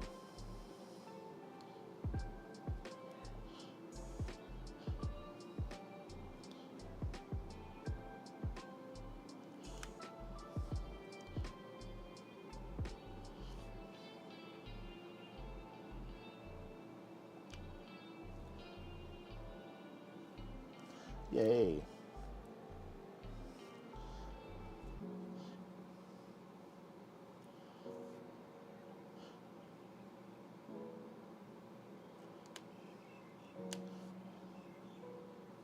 And then on September 1st, I'll be kitting up my Drills and Chills painting, which will be a Halloween themed painting with lots of pumpkins and a wicked looking scarecrow, lots of crows, even a scary looking house in the background.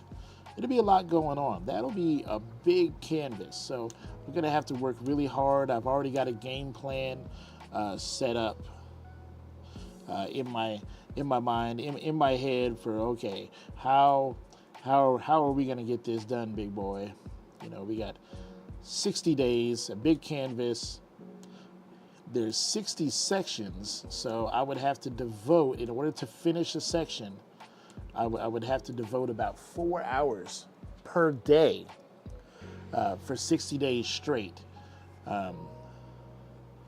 to finish that. So it will certainly be a marathon. It'll be an Ironman style event, and it will be the biggest diamond painting accomplishment that I've ever done, if I can pull that off. So we'll see. And my wife is participating in it as well. So we both have our canvases picked for that event, and we're pumped and excited, raring to go.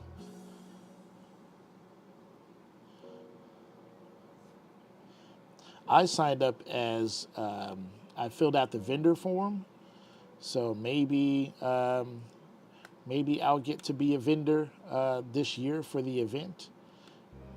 But if not, I'll still have some fall themed colors and products in the store that you guys can come and check out. Maybe you'll pick something up for yourself.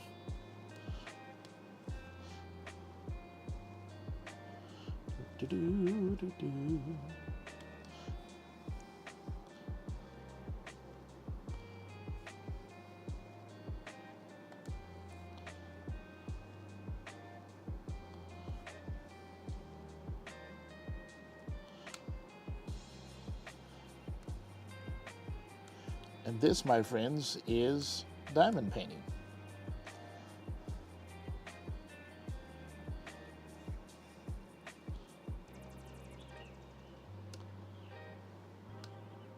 Now, of course, I think everybody that's here, Tracy's off to bed. I knew she wouldn't be hanging in there long, but that's okay. Have a great night, Tracy.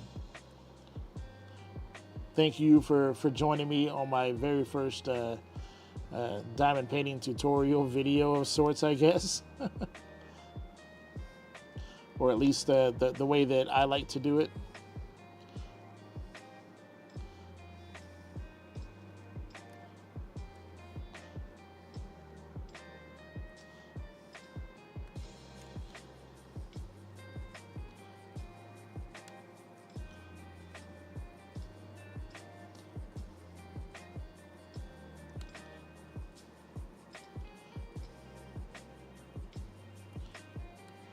I don't know how long Tracy's got, maybe 2 weeks until she gets her, I think she's having her dining room chairs reupholstered. And so they're going to be gone for a couple of weeks, and that's where she does her painting, is in the dining room. And well, without chairs, no place to paint. So she's fiending diamond painting like a crackhead. She needs it bad. So I'm sure when she gets back around to it, she is going to be diamond painting like a force. I wonder what her next painting is going to be. If it's going to be one for drills and chills, or if she's participating. There's actually several events that are going on kind of at the same time. So really, this time of year, you have your pick of various themes and whatnot to participate in.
Back is killing me. You're gonna get a heating pad.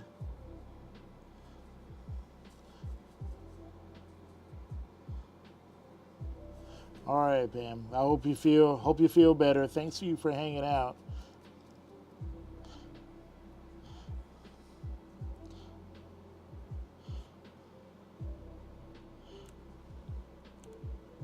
I'm sure it's about time for me to skedaddle too. What is it, 1 o'clock in the morning or something? No, it's only just now midnight. Oh.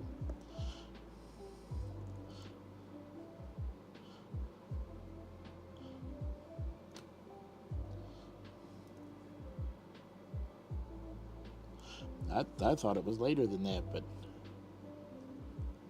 I will need to be going soon.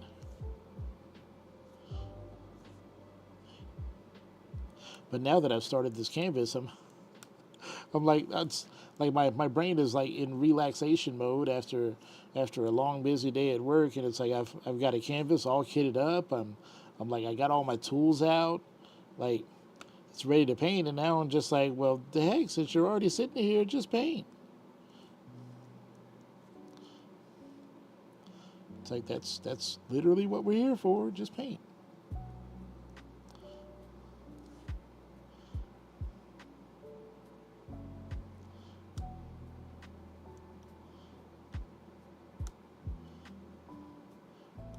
And this glue is whatever glue, if it is a poured glue or whatever it is, it's relatively slick.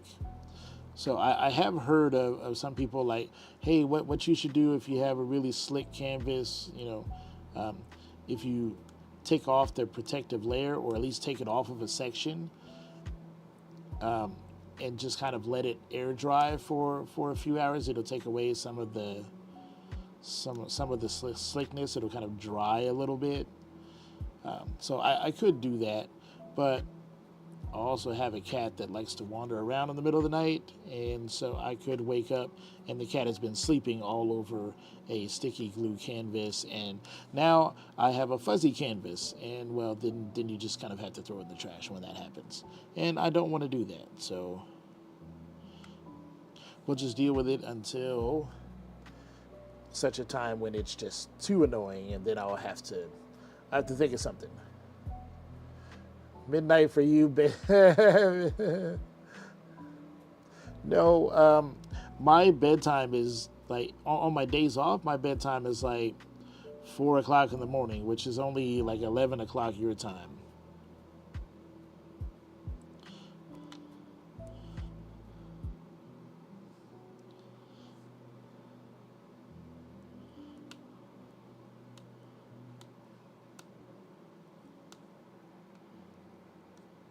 Do, do, do, do, do.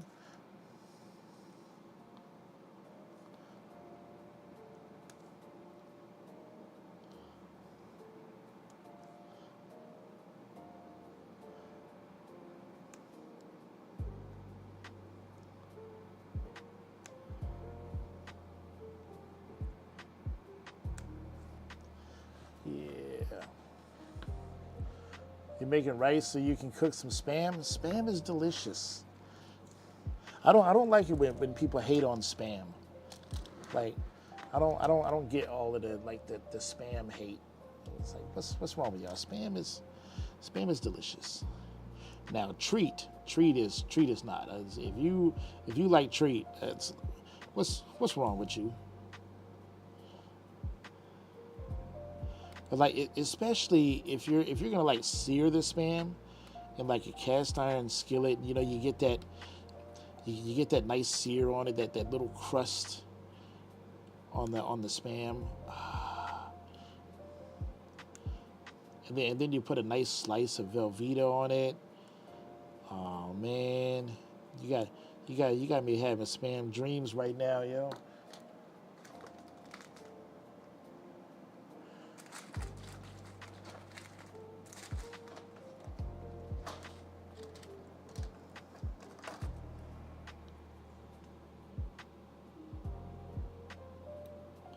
I got a little piece of broken off plastic, so that's known as trash.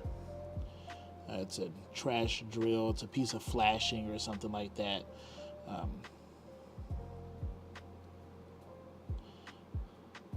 Where was I? I lost my place.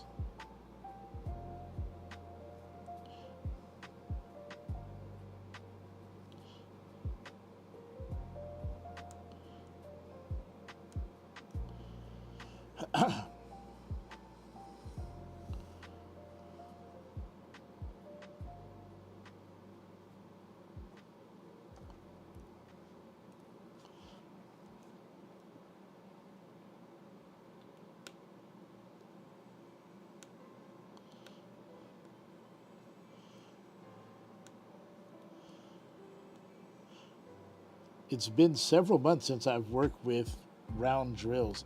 I'm not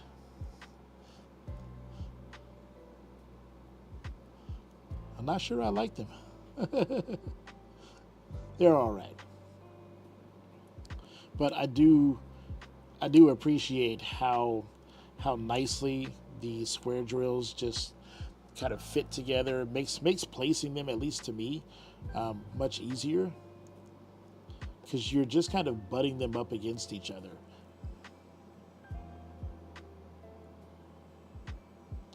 Oh, is that 4? Yeah, that's 4.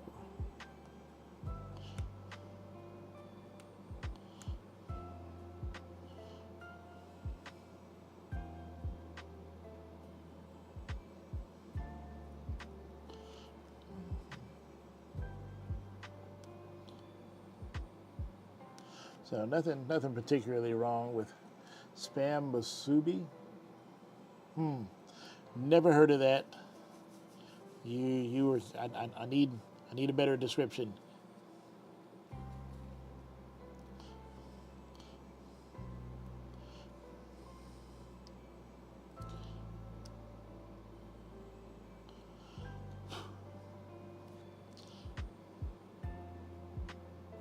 Somehow a moth has gotten in the house now and is attracted to my studio lights on my diamond painting table.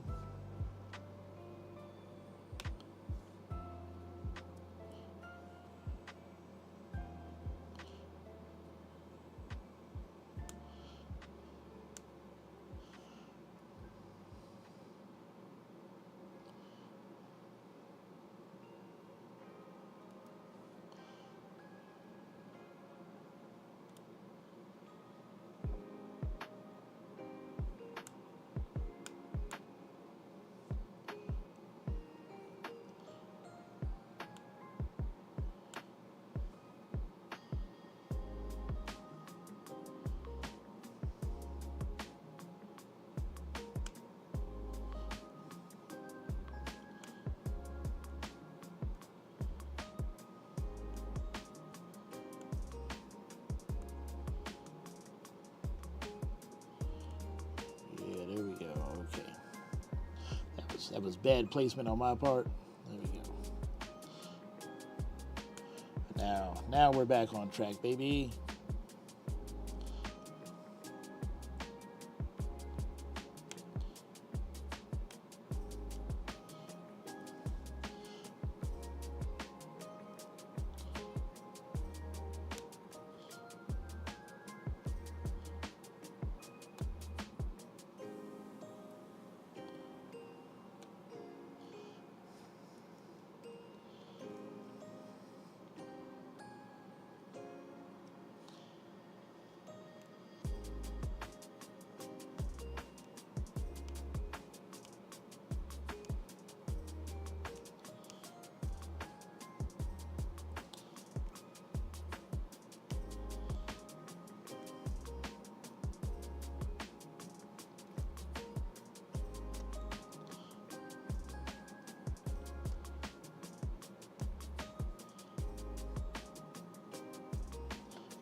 Get off there.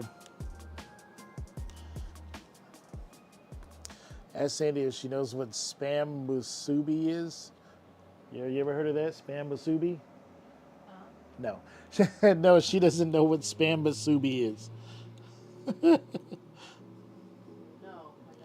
I don't.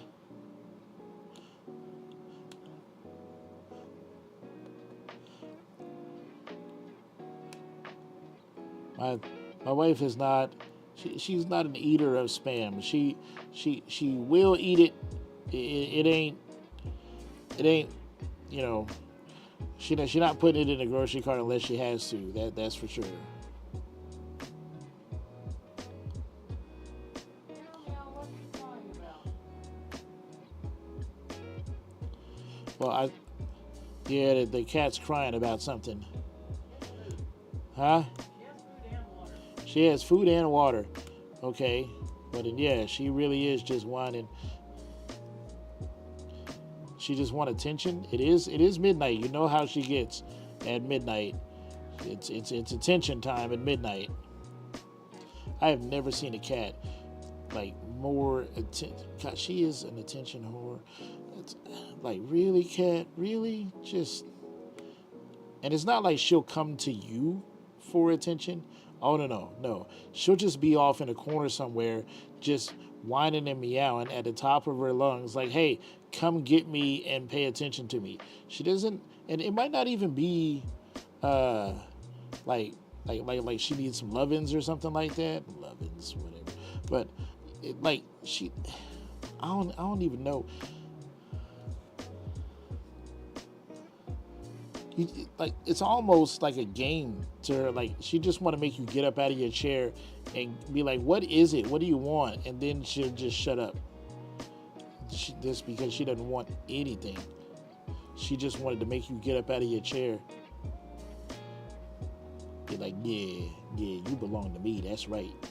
I think that's what she's secretly. I think that's what the motive is to express some form of weird cat-like dominance over the humans. Like, hey, come see what I want. And then when you get there, it's like, I don't want nothing. I just want to see if you would get up for me.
Yeah, I tell you what, these drills are very. They seem almost slightly undersized compared to other round drills. They seem really small. Like, even in my tray, in between the lines of my tray, they seem slightly undersized. Like, there's a lot. Like, you can see like how much room there is on the side there.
I think we got all of. Oh nope, I still got more T's there. God, she wants attention. Yeah, yeah, you're not wrong. That's for true.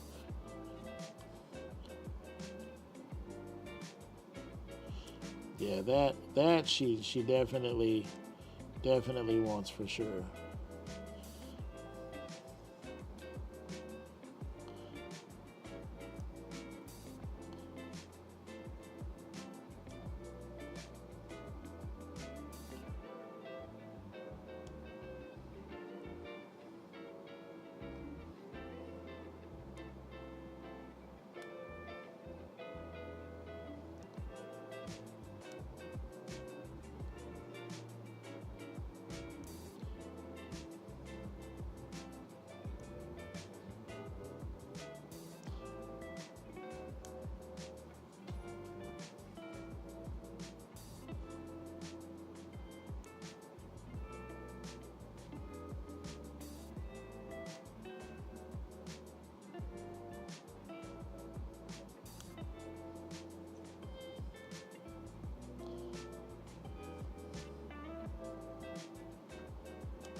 There we go. Now I think I got them all. Yay.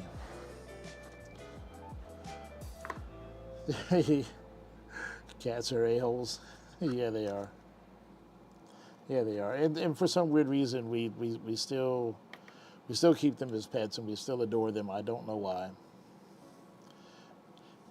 Some of them genuinely do love you. Others kind of feign that they like you just so you'll feed and water them. But every once in a while, there's like a magic cat who truly, genuinely just loves you for who you are. But most of them are just like, if I could name another cat, I would name a cat Sweet Dreams. Because I believe that cats are described perfectly by that song. Some of them want to abuse you. Some of them want to use you. Right?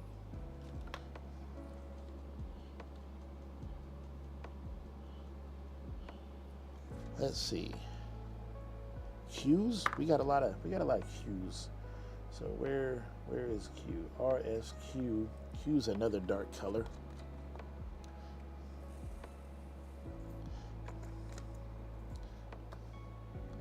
Let's see, we got a Q there. We got our tray.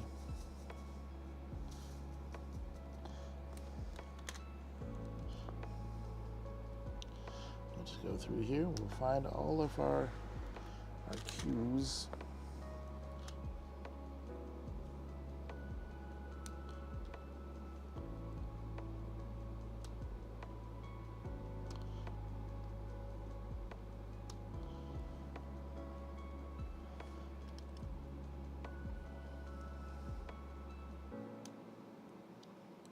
Yeah, wow, this glue is really slick.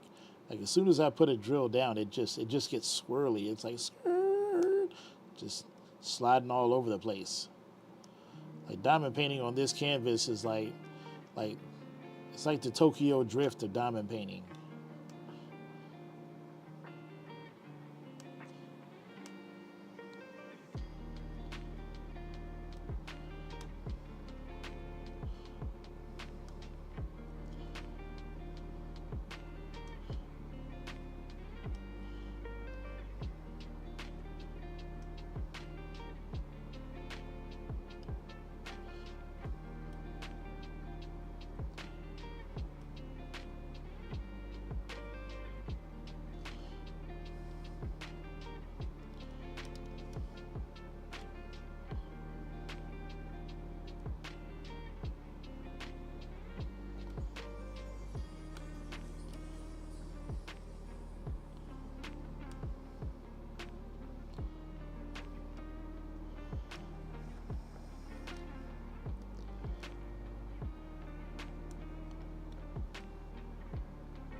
Now, for those of y'all who are familiar with diamond painting using a ruler, you'll understand what it is that I'm about to say. So I'm going to try to tomorrow night or Wednesday night.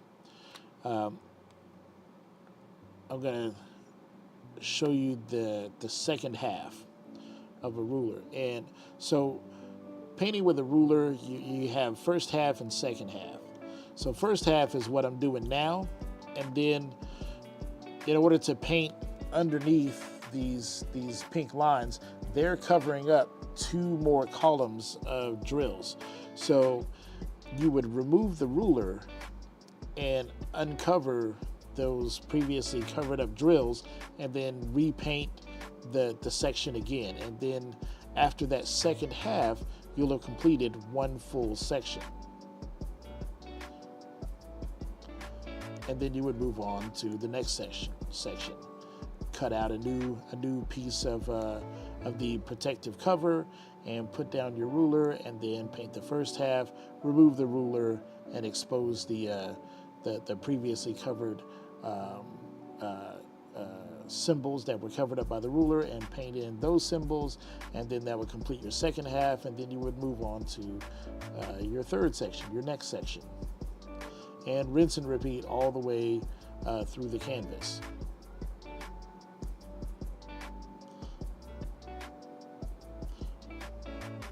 So yes, technically you do have to paint each section twice, which some people don't like, and that's why they might be against using a ruler.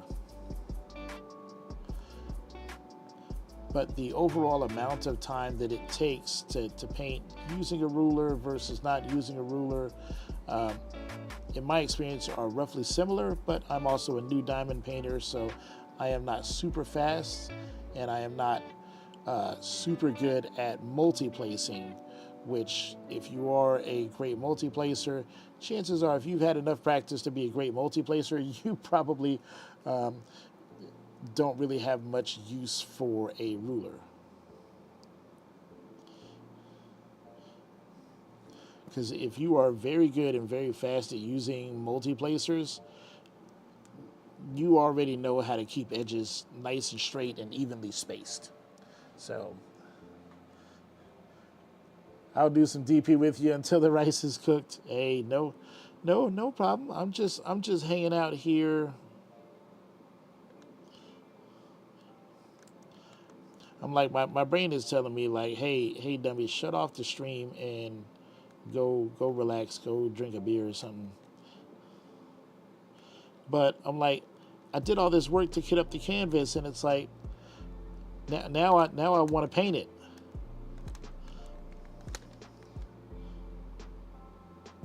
You know what I'm saying? You feel me? Like, I put in all this work, and I want to see. I want to see where my work gets me. Plus, I'm also anxious to see this whole section completed and compare that with the very first ever section that I did on a round canvas on this little snowman that I did, because it was horrible. Nothing was lining up very straight. Everything was like super wavy. It was ugly looking. Now, by the time I got to the end of that painting, things were much better as I got more practice and I was able to line things up straighter. But nothing was ever truly straight. Not like with using a ruler. So I'll be anxious to see, like, okay, since I'm treating this like it's my first time ever diamond painting, like, how much better is this first section gonna look using a ruler compared to when I was learning to diamond paint and not using a ruler at all? Like, is it gonna be, that much better? And my guess is yes, but I want to see it for myself. Okay, so I think we knocked out all of the Q's. So, oh, there's an R there. See, I don't know how I missed that R, and then the H's are calling my name.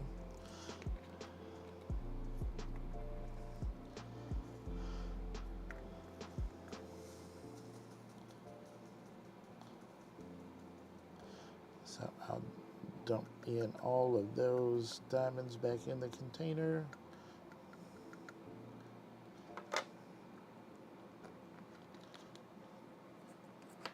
So I'll get this 1R that I see here. Oh, that could have been very bad if I wasn't holding on to that container tightly.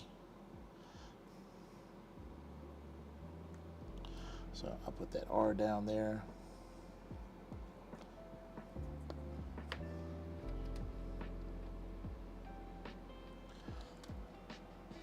Where's my H's? More greens, more greens. The greens never stop.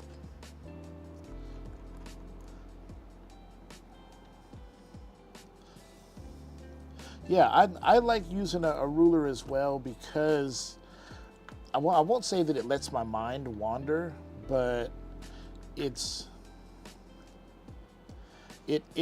prevents me from just really getting out of line.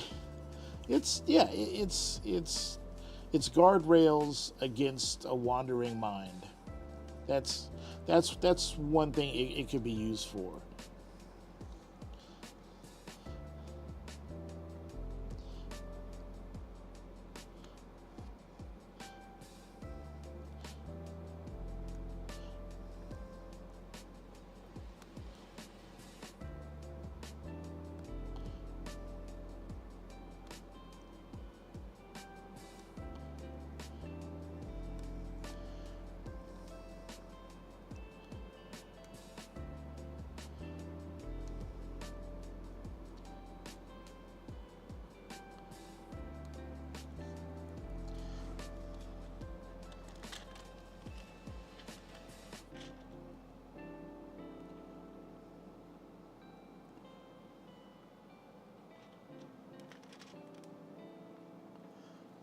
God, I am messing that up. Let's rotate, bring that here, and we'll push.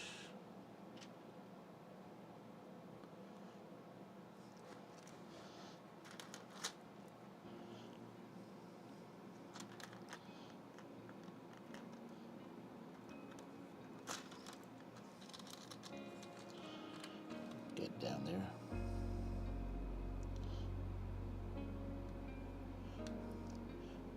Usually that protective cover is not blowing everywhere, but the ones from Diamond Art Club, the protective covers are a lot thicker and heavier, so they don't blow in the wind. And it's also pretty hot in here, so we got the ceiling fan like turned all the way up, which is like a small gale force wind in the living room.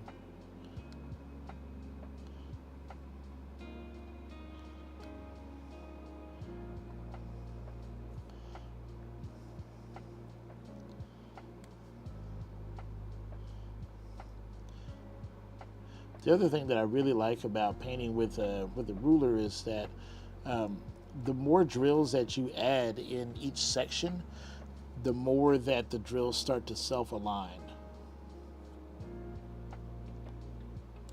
So they just kind of push themselves into the correct position and spacing. So at first it can be like, whoa, there's too much space over here. I didn't get this one perfectly on the, inside the circle or whatever. But as you add more drills, the space becomes more and more filled, tighter and tighter, so only a certain number of drills will actually fit in each of these spaces.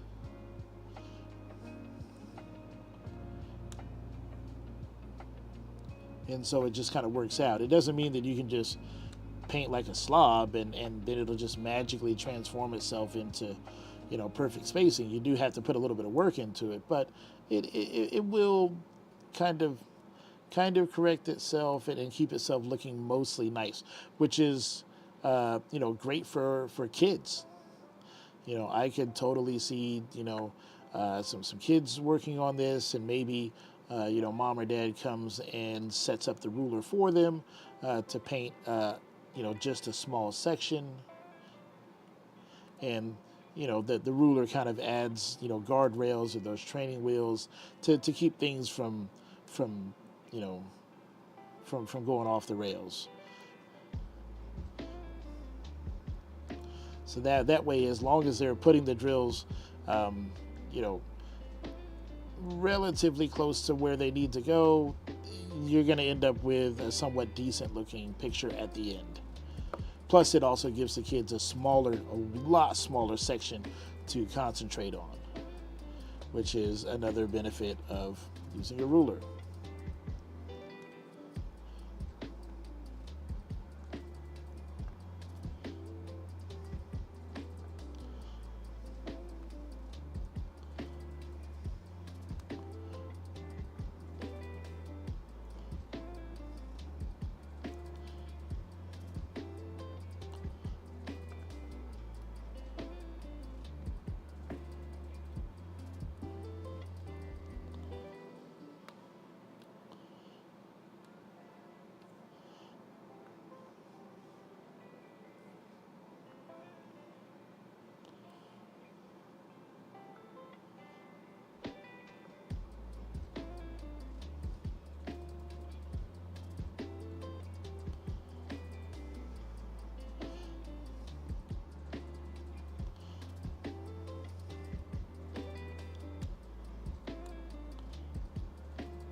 You like multi-place, but at the same time, I like using the rulers, something new. You know, it's, yeah, I would love the idea of, you know, multi-placing with a ruler in place. And yeah, there is a ruler out there where the material of the ruler is printed really thinly that allows for multi-placing with a ruler, and it's a really cool idea, and I've tried it myself. But one of the reasons why I wanted to make my own ruler is that I wanted something I knew that would last a really long time, and if I was going to make it for somebody else, just being in the sales industry and like having to repair stuff all day long is a large portion of my job. I know how people treat things. So I wanted to make something that was Tonka truck tough. And so I had to make the decision of, I could make something super thin that you could multi-place over these rails with, right? Instead of like getting stopped by the rails. You know, I could do that. But would the tool be a buy it once kind of tool? Would it be like, I'm gonna buy this tool and I'm gonna have this tool, you know, basically forever, until I willfully tear it up or I lose it? And I would much rather people just, you know, buy a Tonka truck of a tool and just be done with it. And it's not that you can't multi-place with this particular ruler. You can multi-place vertically in the vertical dimension, just not very well horizontally. And like I show when I do my canvas unboxings, if you have a large section that you're going to paint, and you want to use a ruler on it, look at the canvas and see which way the drills are running. Sometimes when you're doing a large water scene, the drills will be running horizontally left to right. So that does not stop you from taking a ruler and positioning it this way on the drills. So if you've got a section where you have a lot of horizontally running drills, Well, now you can just paint all those drills horizontally. Works the same, and there's no sacrifice to the durability of the tool. You just pay attention to which way the drills are running on your canvas, which hopefully you should be doing anyway when you're using a ruler, because it will allow you to paint your canvas faster, and then you just orient the ruler in a way that's going to facilitate comfort and expediency. Those are big words.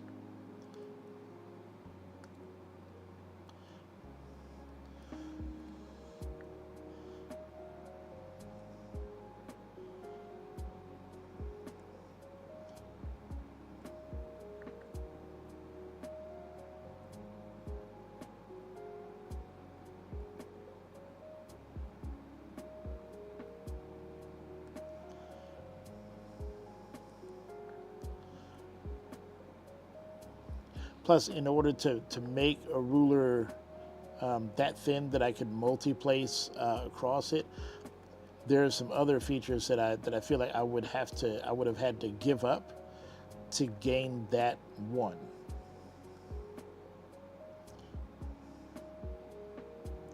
Like this this bar here, which is a tray stop. So if you lift your canvas, that tray stop keeps your tray. So if you're working on a slanted surface, this tray stop here allows you to keep it in place. And if you rotate this 180 degrees like this, now your tray stop is up here. So your tray stays up here, you can continue to paint here, and your tray won't go sliding down the table and into your lap. And don't want to give up that feature either. So for those wondering, there is a specific reason why I do and design things the way that I do.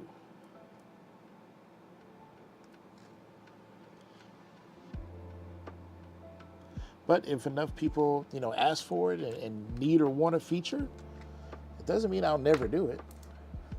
Believe me, there are things in my store now that would not exist if people had not literally begged me for them, such as this very ruler that I'm using right now, which I said that I would never make.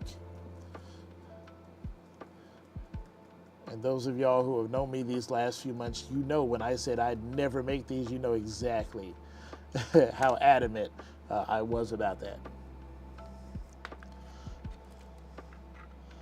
All right, look at that. See, we are getting somewhere. We're rocking and rolling. See, we're covering that up, and look at the way that they're sparkling, looking good. Things are filling in. And our straightness looks fairly good. Not as good as my wife, but she's a more better artistic person than I am. Let's fill in. We got J, K's, and N's. Oh, almost missed an H. J, K's, N's, and a few C's. Where's that H I almost missed? Don't you hate that when you see it and then you're like, where is it? There it is.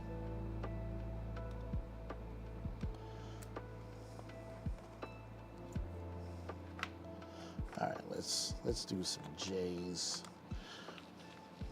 Woo, ninja catch.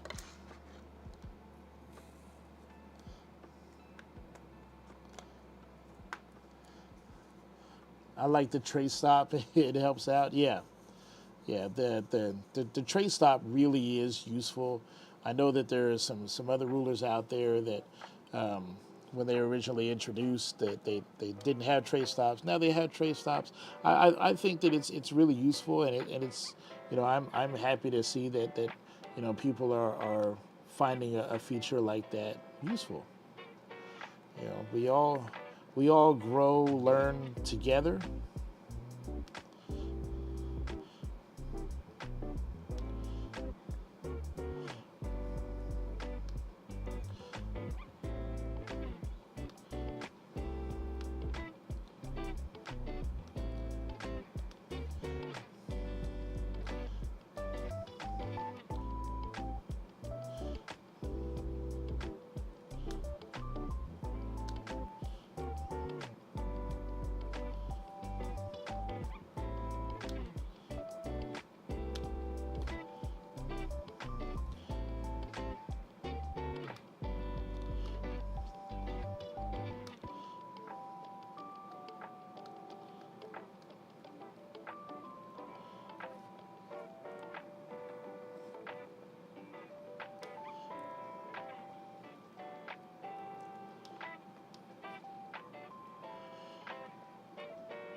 See, I'm starting to get comfortable with this canvas now, and with the way that the glue performs. And so now it's still not great. It definitely ain't a Diamond Art Club, that's for sure. But is it gonna produce a nice picture? I don't know. We'll find out. But I have hopes that that it will produce a okay to decent result.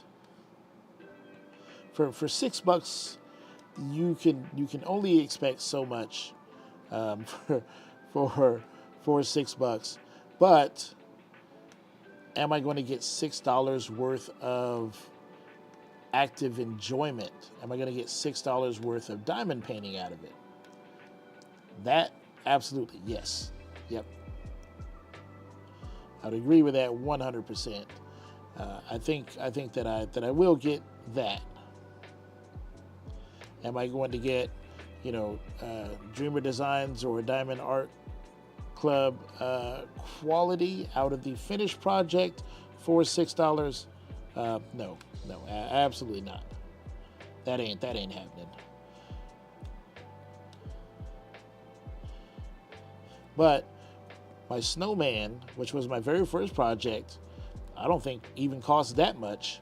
Didn't even cost $6, and I got a ton of enjoyment out of that and about a month's worth of diamond painting. So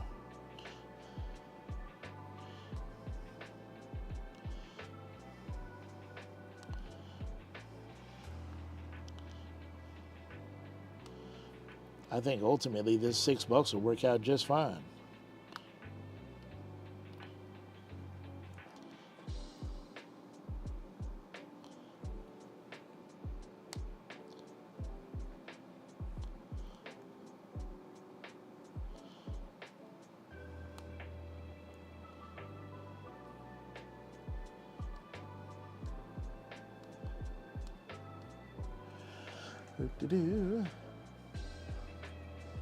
I'm gonna wait for those wood-looking ones that you're working on. Yeah.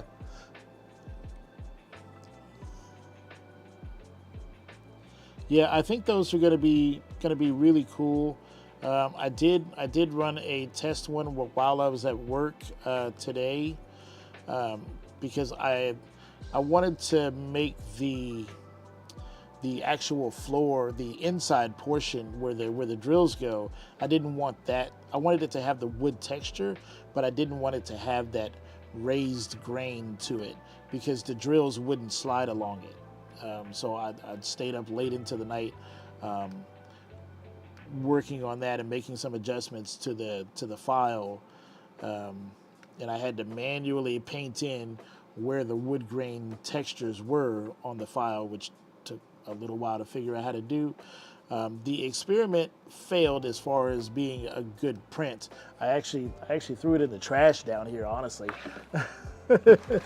I'll show you for those wondering, like, okay, how does a print fail? I'll show you. So this is the initial print, and you can see that it has, it's got, the grainy look to it, right? The raised texture, and it looks like wood. It really looks cool. It's got, a nice wood grain to it.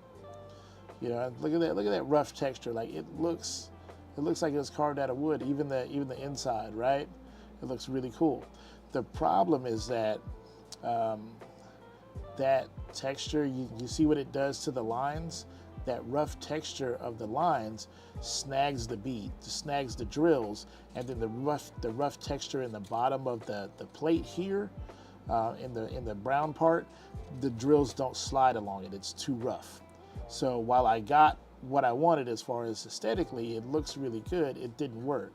So what I did is I tried to find a way to smoothen this part out. The other issue is that the rough texture is even in the groove here where the tray slides along, or where the lid slides along. So it's really hard to push in there. and then really hard to open, right? So that didn't work, but I got it aesthetically looking how I wanted. So I tried this. Texture on the back, I got that same nice wood look there. So it's super grippy, so you're not gonna drop this, but I had a print fail, and this was a 4-hour print. That's how long it takes to print this, but it just, it just didn't work out. But what I did is I removed the wood grain texture from the inside of that groove, and now the tray slides in there a little easier. It does actually come out a little easier. It needs a little bit of wearing, and once it's worn in, I prefer for it to be tighter. But once you do this, like a few hundred times, then it'll just slide in there like butter. So not a problem there. But this print failed. But the good part is that inside here, the brown part is very, very smooth. It's not nearly as rough as the outside part. It's very smooth, and drills will slide along that. So the other part is on the inside here. There's all kinds of junk in here where this is called bridging. So all that will have to be like carved away so that the drills will actually come out of it. So I have to like figure that out. So, but that's where designing things like this, like even though both of these are going in the trash, I learn something every time I make one. And ultimately, by the time Drills and Chills starts in September, then these trays will be available, and they'll have this beautiful wooden texture on there. And it's really amazing when you print with that material, because that, while 3D printing, the parts are made from plastic, that particular filament is 30% wood. So there is 30% walnut wood impregnated in that plastic. It's 30% wood, which means when I run it through the printer, because the printer works like a hot glue gun, it's heating up those wood fibers and burning them slightly. And so the whole house has, you can smell like toasted or burnt or burning wood. And whether or not you like the smell of a fireplace in your house, it's actually kind of a nice smell. At least to me, it is anyway. All right, what was I painting here? I was painting J. So we got a lot of J's to do.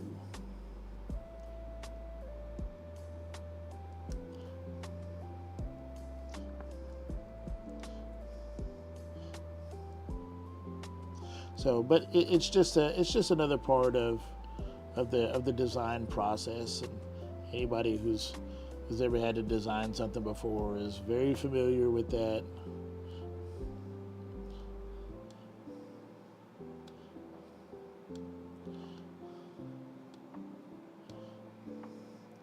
So you can be assured that, if you choose to buy something from my store, like, lots of thought and effort went into it. It's not merely just downloading a file that I purchased somewhere, or that I, God forbid, well, let's be careful of the words that we use. Downloaded a file that I did not create, only to print out for my own gains. Unless somebody gives permission explicitly to do that, you probably should not do that. If you work hard to design things, you certainly wouldn't want somebody just to download your stuff without giving you proper credit. And that credit, I've found a lot of times, is just simply asking for permission. Like, hey, I see that you made this really cool thing. It would be great in my shop. If I let everybody know that you designed it, would it be cool if I sold it? And you would be surprised. A lot of people are like, yeah, go ahead. Just make sure that, you don't try to take credit for the design yourself. You know, just let people know that, hey, I did it. I did that work.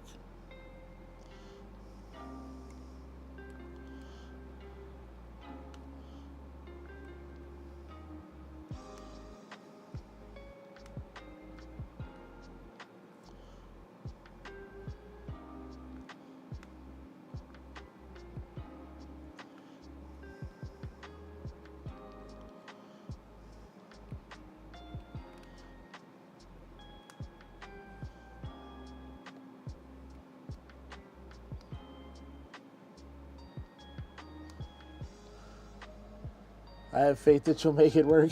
I have faith too.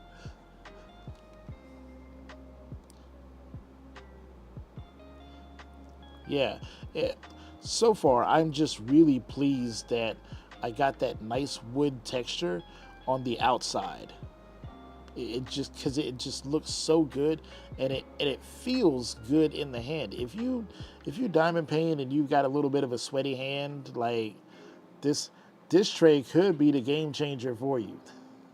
It give you confidence when holding on to the tray, because it's got that nice rough texture on it.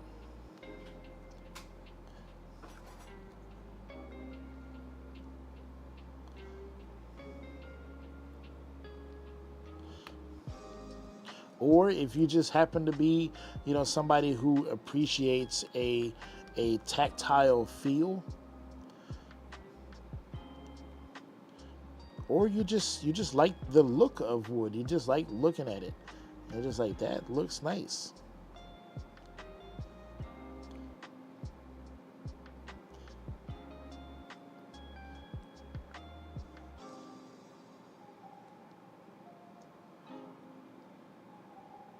I'm a woodworker, so if you're into wood, like, I get it. I get it. And when a lot of our tools and the things we interact with daily are made out of plastic, encountering something that's made out of something organic or was once living or whatever is like, it's a completely different experience. And diamond painting, like, it's it's a plastic hobby. It really is. So encountering something that is made out of wood or feels like wood, gives the impression of wood, you know, really has a different effect on you.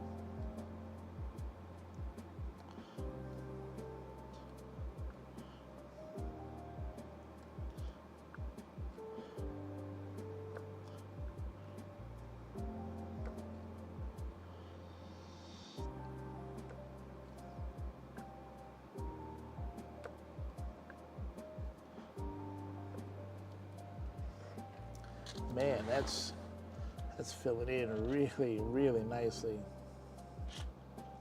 There we go.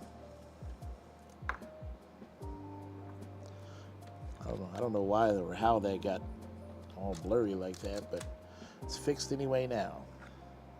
What colors do I have? I got K's and N's, so oh, almost missed some J's down at the bottom.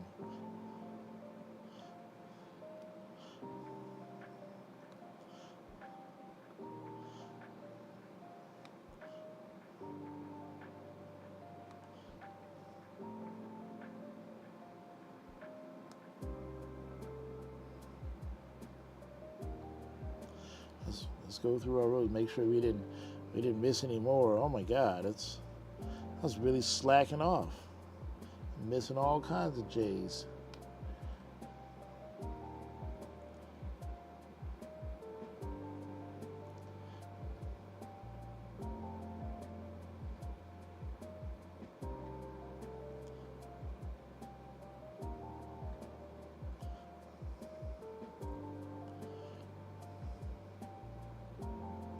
Okay, got them all there. Father used to carve wood and make a lot of things. You like the look of finished wood products? Yeah.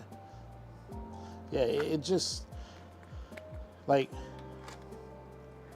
wood, when you touch it, when you smell it, it it has the ability to bring man back to his roots. And man, I'm not just talking about the sexes of male and female. I'm talking about man as a whole, as humanity as a species. You know, it's how we interact with the things around us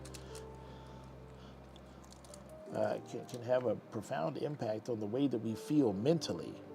And being surrounded by unnatural materials, you know, it's when people say, "Oh, I feel so much better when I get back to nature." Like there's so much more involved in that statement when they say, "I want to get back to nature." Think about what they're really saying.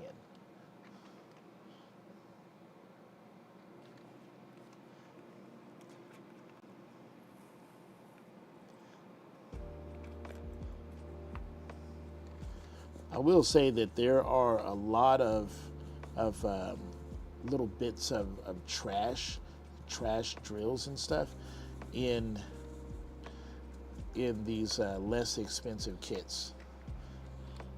A lot of broken drills and stuff like that.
My wife is back there yawning. She's got to get up early in the morning. No, she doesn't. I don't know why she yawning. Well, she had to get up early in the morning this morning. That's what I'm thinking of. She had to be at work at like 8:30 this morning, which is unusual because she's part-time retired. She usually doesn't go to work until like midday. So today was a super early day for her. Now tomorrow she doesn't go to work until like noon, but she'll be gone all day, leaving me up to my own devices. Oh my God, I'll be in charge of the house by myself. Things will probably go horribly wrong.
Yeah, these drills are slightly smaller than standard, I think.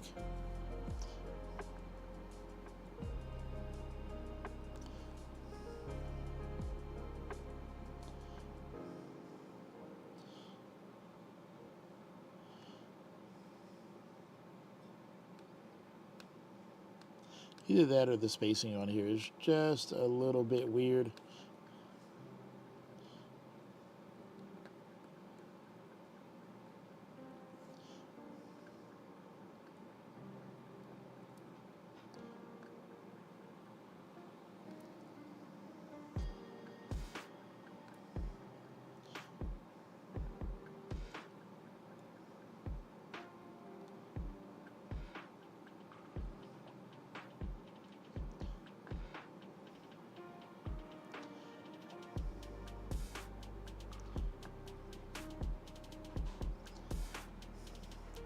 But I think ultimately the result on this one is going to be one of the fastest painted first halves I've probably ever done.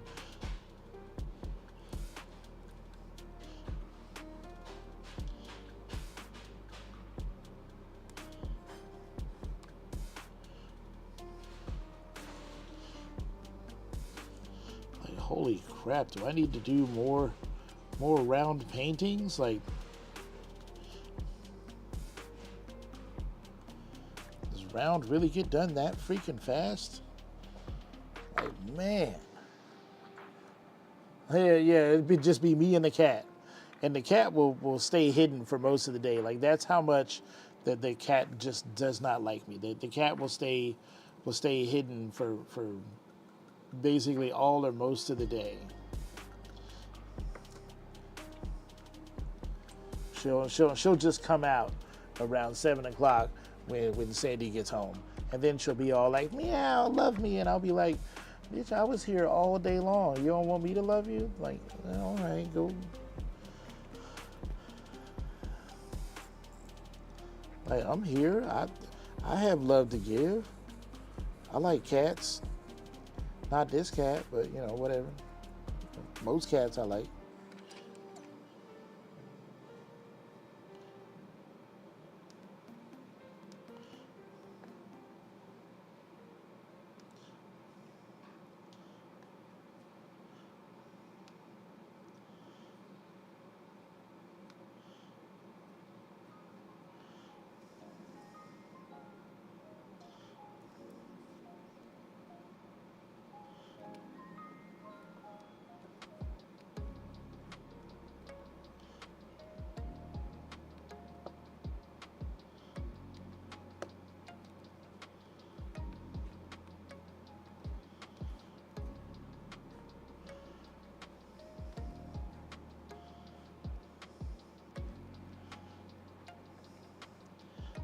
Yeah, buddy, blazing, blazing, blazing.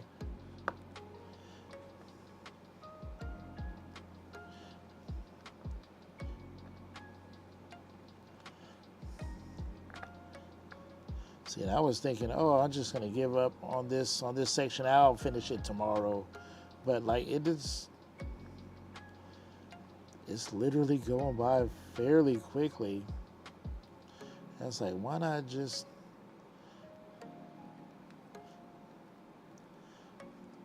Why not just see that half section just done and complete?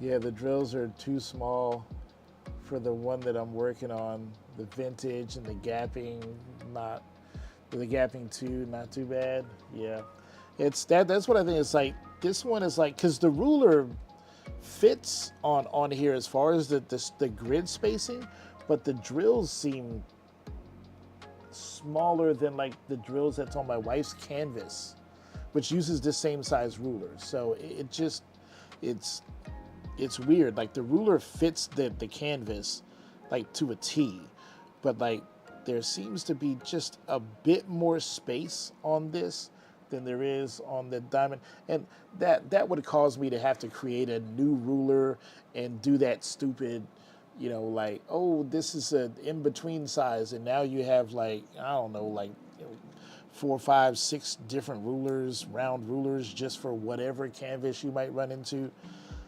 Man, I'm not trying to do all that.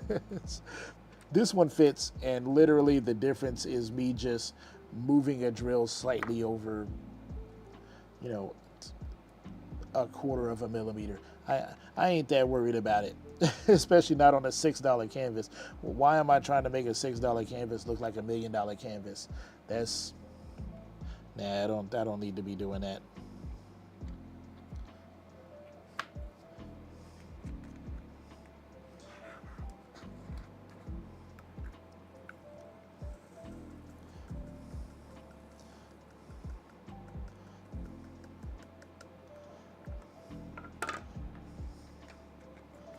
And I mainly just concentrate on the DAC, kind of Dreamer Designs, Diamond Dots, you know, the relatively, you know, the top tier stuff where you do pay a pretty penny for those canvases. So you really want them to come out and look nice, especially for the amount of time and effort involved.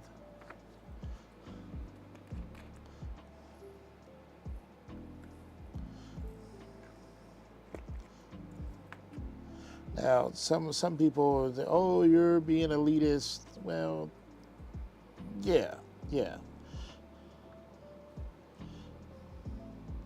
And I don't think there's anything wrong with that.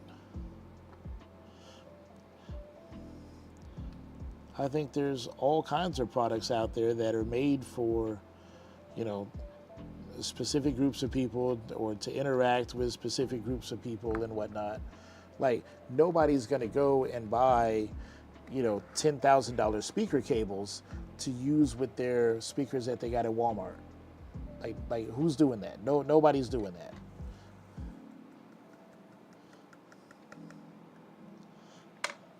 So you're usually going to buy tools or whatever that are made to match the project that you're working on.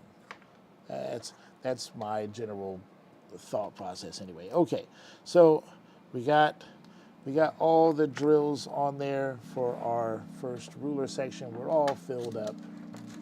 I don't think that's too bad. Could the spacing be better? Yes, but that's.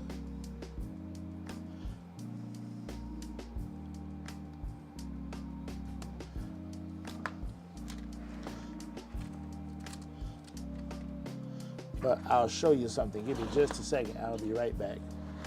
Started out with round drill paintings to the chance on square drills. You still prefer rounds, but you do a lot of squares. I think a lot of people prefer rounds because they go faster. Let's just be honest. They go faster.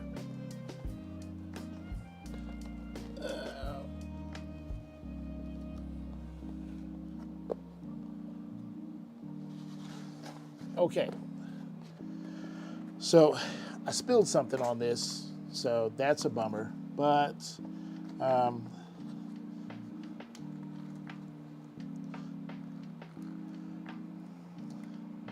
okay, so on this canvas, I started in this area here, and I'm gonna try to get my camera kind of straight up and down. So you can see, like, got some waviness here. Look at this. It just, for some weird reason, it's going down. We got some waviness there as well. We're not centered over the diamonds here. It got, I don't know what the heck happened through here. that just turned out like some trash. But then we got like down here, and this is before I created a ruler. I've knocked off some drills off of this one. But like, look, trash over here, but this in here was the last section that I did, and like this looks fairly nice and even. There's still some weirdness going on over here, but like you can see, I don't know what that is, but I spilled some stuff on there. But you can see like along the bottom, so starting up here in the corner and kind of working my way across this. Like, look at this. Look at this. It's so bad. It's so bad. And then when I started Witch Hazel, which was my first big expensive project, I was like, I don't want Witch Hazel to look like this. So then I was like, let me see if I can make one of those ruler thingies for myself so my drills will be nice and straight. And I kept working on this, and you can see, like, look at that. Trash. Now, hang this up on the wall from like 10 feet away. It looks absolutely gorgeous. You'll never see that. Like, it's not a, like, looking at it from back there, you see that even the grossest parts for the most part go away. Can you imagine this? This is only, what, 24 inches from the camera lens. Can you imagine this 10 feet away? You'll never see any of that grossness.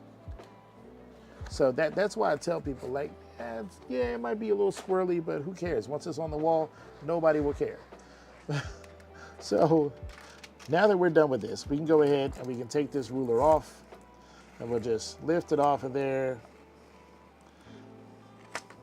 Comes off of there pretty easily.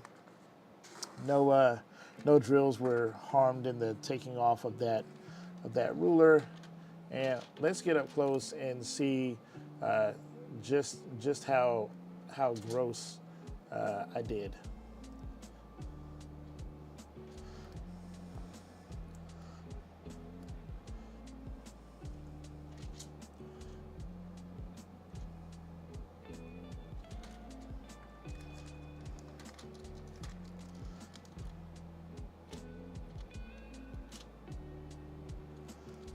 So I think we're still looking pretty good, yeah.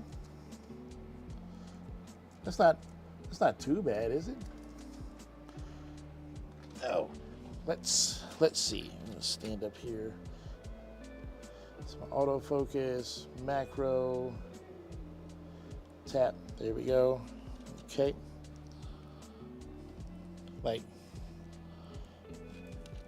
I think that looks pretty okay.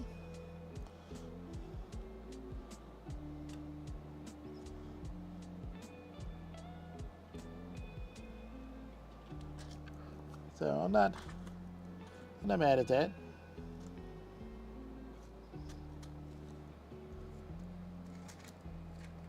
I just wish it was more colorful, but color ain't gonna start until we get in here, but that's okay.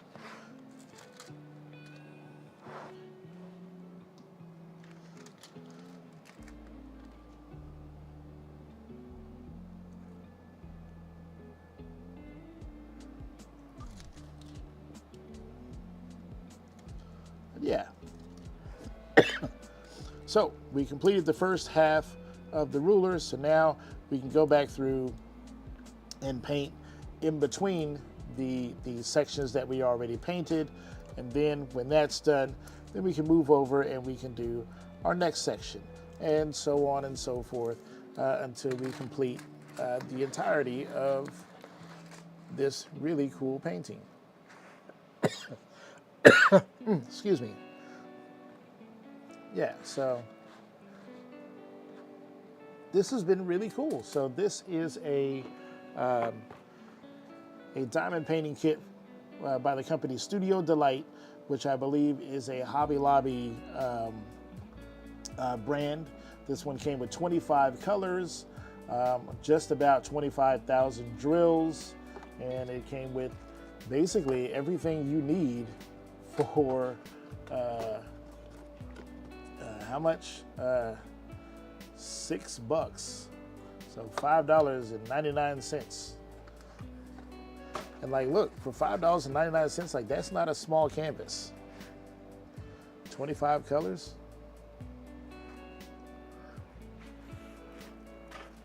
Whew, excuse me, it is time to go to bed.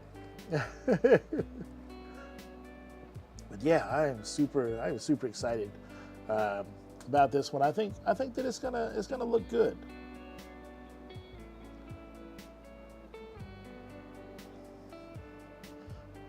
I would say that, at least from what I see here, and the quality of the drills, the canvas and all, I would say that it's on par, if not slightly better, than most of the Temu canvases. I'll put it in that rank. Is it going to be? I would say if you're going to spend, say, $25, I would say $14, $20, $25 on Amazon. You could probably get into one of the like the smaller Diamond Dots, or even one of the Diamond Art Club paintings that would be kind of a similar size to this, or maybe just a little bit smaller, and receive higher quality materials. But for $6, I'm having I I am having a hard time finding a fault with this. Like I've had a good time with this. The kit up process was fairly quick and easy. It had just about everything that I needed in there. I used some of my own tools, but I mean, everything seems to be good quality. I don't I don't have a problem with it. This doesn't even strike me um, as double-sided adhesive. This seems like a poured glue canvas, especially as slick as it is. I think with double-sided adhesive, it's very tacky and it's hard to slide the drills around, whereas this slides around really easily. So this might even be a poured glue canvas. And if it's poured glue at $6, are you serious? You like the painting of the fox? You do it? Hey, you know, $6. It ain't bad. It really ain't. And they had a lot. Like there were some other ones that I wanted to buy, but I didn't want to invest, you know, in like $30, $40 worth of all these paintings just for like all of them to suck. I'm not that much of a YouTuber where I need to do like a diamond painting haul where I bought like, you know, $200 worth of paintings that I'm just going to give away after the video's done. I'm not going to do that. I'm actually going to work on this painting and paint it and finish it, and you guys will see it. And after I'm done with it, you will get my overall impressions from start to finish. I think that's fair, and I think that's the fun and the cool way to do it. So hopefully you'll check back in with me tomorrow. I'll have the whole first section done. So you'll see what that looks like. If I don't show it to you tomorrow, then I'll show it to you on Wednesday night. And then I'll continue to work on it, but it'll probably be a couple of weeks or so before you see this one again. So tune in the next time I stream. I'll post it in my Discord so you guys know.